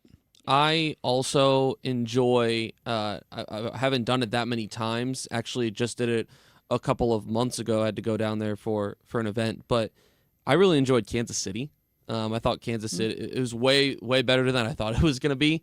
Really pretty skyline at night. They have a ballpark village-esque area kind of in the heart of their entertainment district. And it was actually a really cool area, a bunch of bars, a bunch of big TVs with, the college basketball on, obviously a big KU area, Kansas State. So it was a pretty cool atmosphere. That area is one of the biggest watch party areas in the country for U.S. soccer. That's one of the most popular areas in general as far as fandoms go, because Sporting Kansas City has such a big following. So I really enjoyed Kansas City as far as a place to maybe take a long weekend. Do you ever think about Chicago as a place to go? We're doing a family trip to Chicago here in June. First time that I will be going to Chi-Town for more than a few hour period in what are you guys 15 years. We're going to knock a ballpark off the list. I'm going to go to Wright Field where Comiskey, whatever it's called. Yep, where the White Sox play. Obviously, it's not the more known of the two ballparks in Chicago. Have you been to Wrigley? I've been to Wrigley. That's the only reason that we're going to a White Sox game. Because once I do it once, I can't imagine that anytime I go back, I'll be voluntarily going to You should see how many Wright Field. sections you can sit apart from your party and talk normal and still hear each other. The interesting thing about that ballpark is I was talking to Chris Ranji, who used to work with the White Sox, about some details about the ballpark. Where's the best places to sit, stuff like that. He told me that if you buy an upper level ticket, you are not allowed to sit in the lower level. That's smart, because why would you ever pay for a lower level ticket? That I just have never heard a ballpark actually enforce that. And the That's reason how that bad it is. They won't even let you go down, because this is my experience when I was there. They won't even let you go down the level. Like to once walk you're around up. the concourse. You can't walk around. I think I think that's probably one of the smartest business decisions they're making. The reason that they do that is because I guess apparently in the 1990s, some fans in the upper level got really drunk. They came down onto the field and they got in a fight with a visiting player. Seems as though that's the same thing that happened last year. That the fans that were heckling that guy at a White Sox game about his mom or something like that, and his mom had passed away recently, or I don't know, it got really out of hand. But it doesn't seem as though it's like the beer consumption that leads to a particular type of action doesn't seem like it would be affected by location of your section of your seat. Yeah, I guess. Unless they're just they get free beer upstairs. I guess they're just like trying to limit the number of people that can. I don't know. Maybe they're just trying to limit the amount of people in the lower section. They're doing a pretty good job. They certainly are. But we're gonna go to a White Sox game. We're gonna do a little boat ride along the river, which is always a pretty area. I remember doing that when I was younger. We're gonna do a gangster tour around the city. Isn't everything you do a gangster tour? I guess.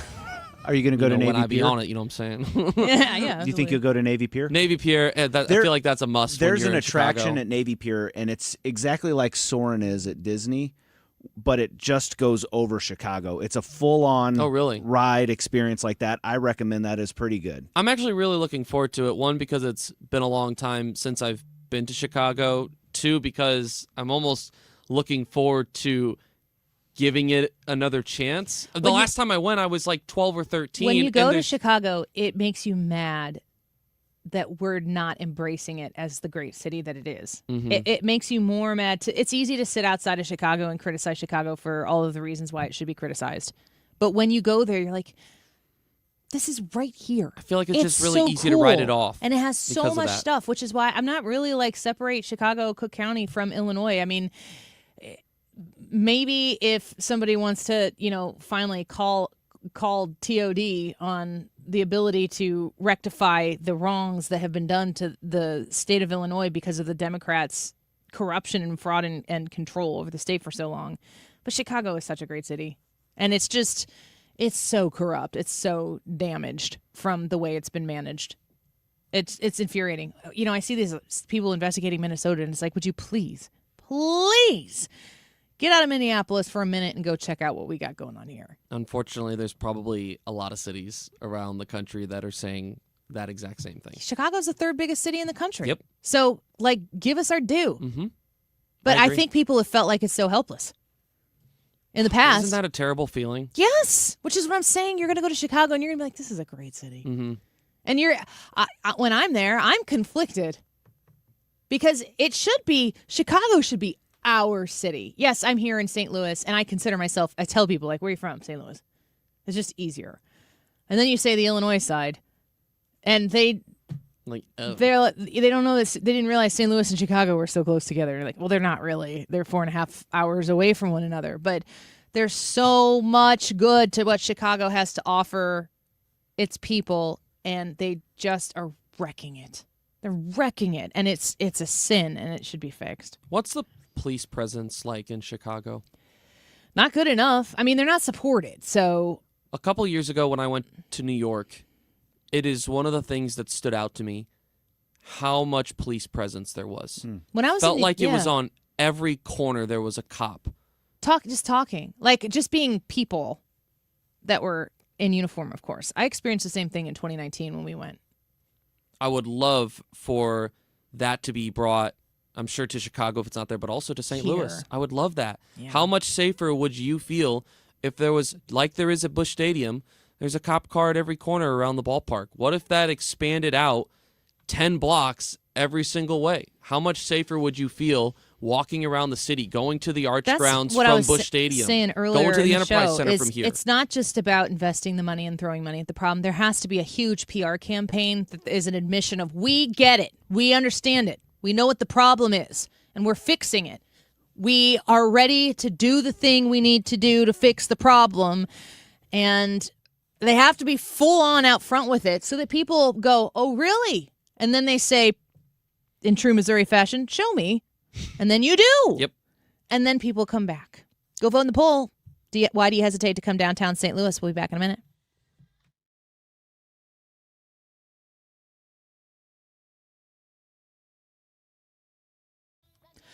Home Shield Foundation Repairs.com, a St. Louis business, locally owned and operated with the Hayes family right here. 314-271-9900. 314-271-9900. Great guy, great family, great crew, great business. Your wet basement can be fixed with experts at Home Shield Foundation Repair. And as that water comes creeping into your house, whether it's just a small area or it's gotten to be a huge, huge problem, remember, the problem is getting way worse and it will not fix itself. Home Shield Foundation Repair can come in and solve the problem for you once and for all. It's not just waterproofing basements that they do. They do a whole lot of foundation repair, including if you've got settling in your home, if you've noticed those cracks in the walls, maybe the crack in the paint that has creeped and grown a little bit, you need to call Home Shield Foundation Repair to get ahead of that problem before it gets worse. They will go above and beyond to rectify it. You'll be so glad you called Matt Hayes and Home Shield Foundation Repair at 314-271-9900. HomeshieldFoundationRepairs.com.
They gave me a second chance, and I'm forever grateful. Visit TRA.com or call 800-491-9914. 800-491-9914. That's 800-491-9914.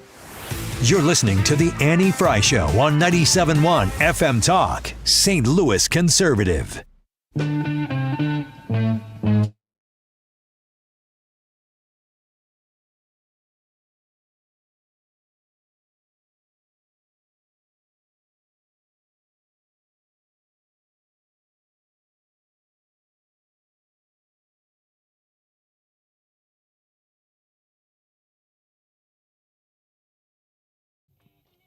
So how are you liking the new studio here, you guys?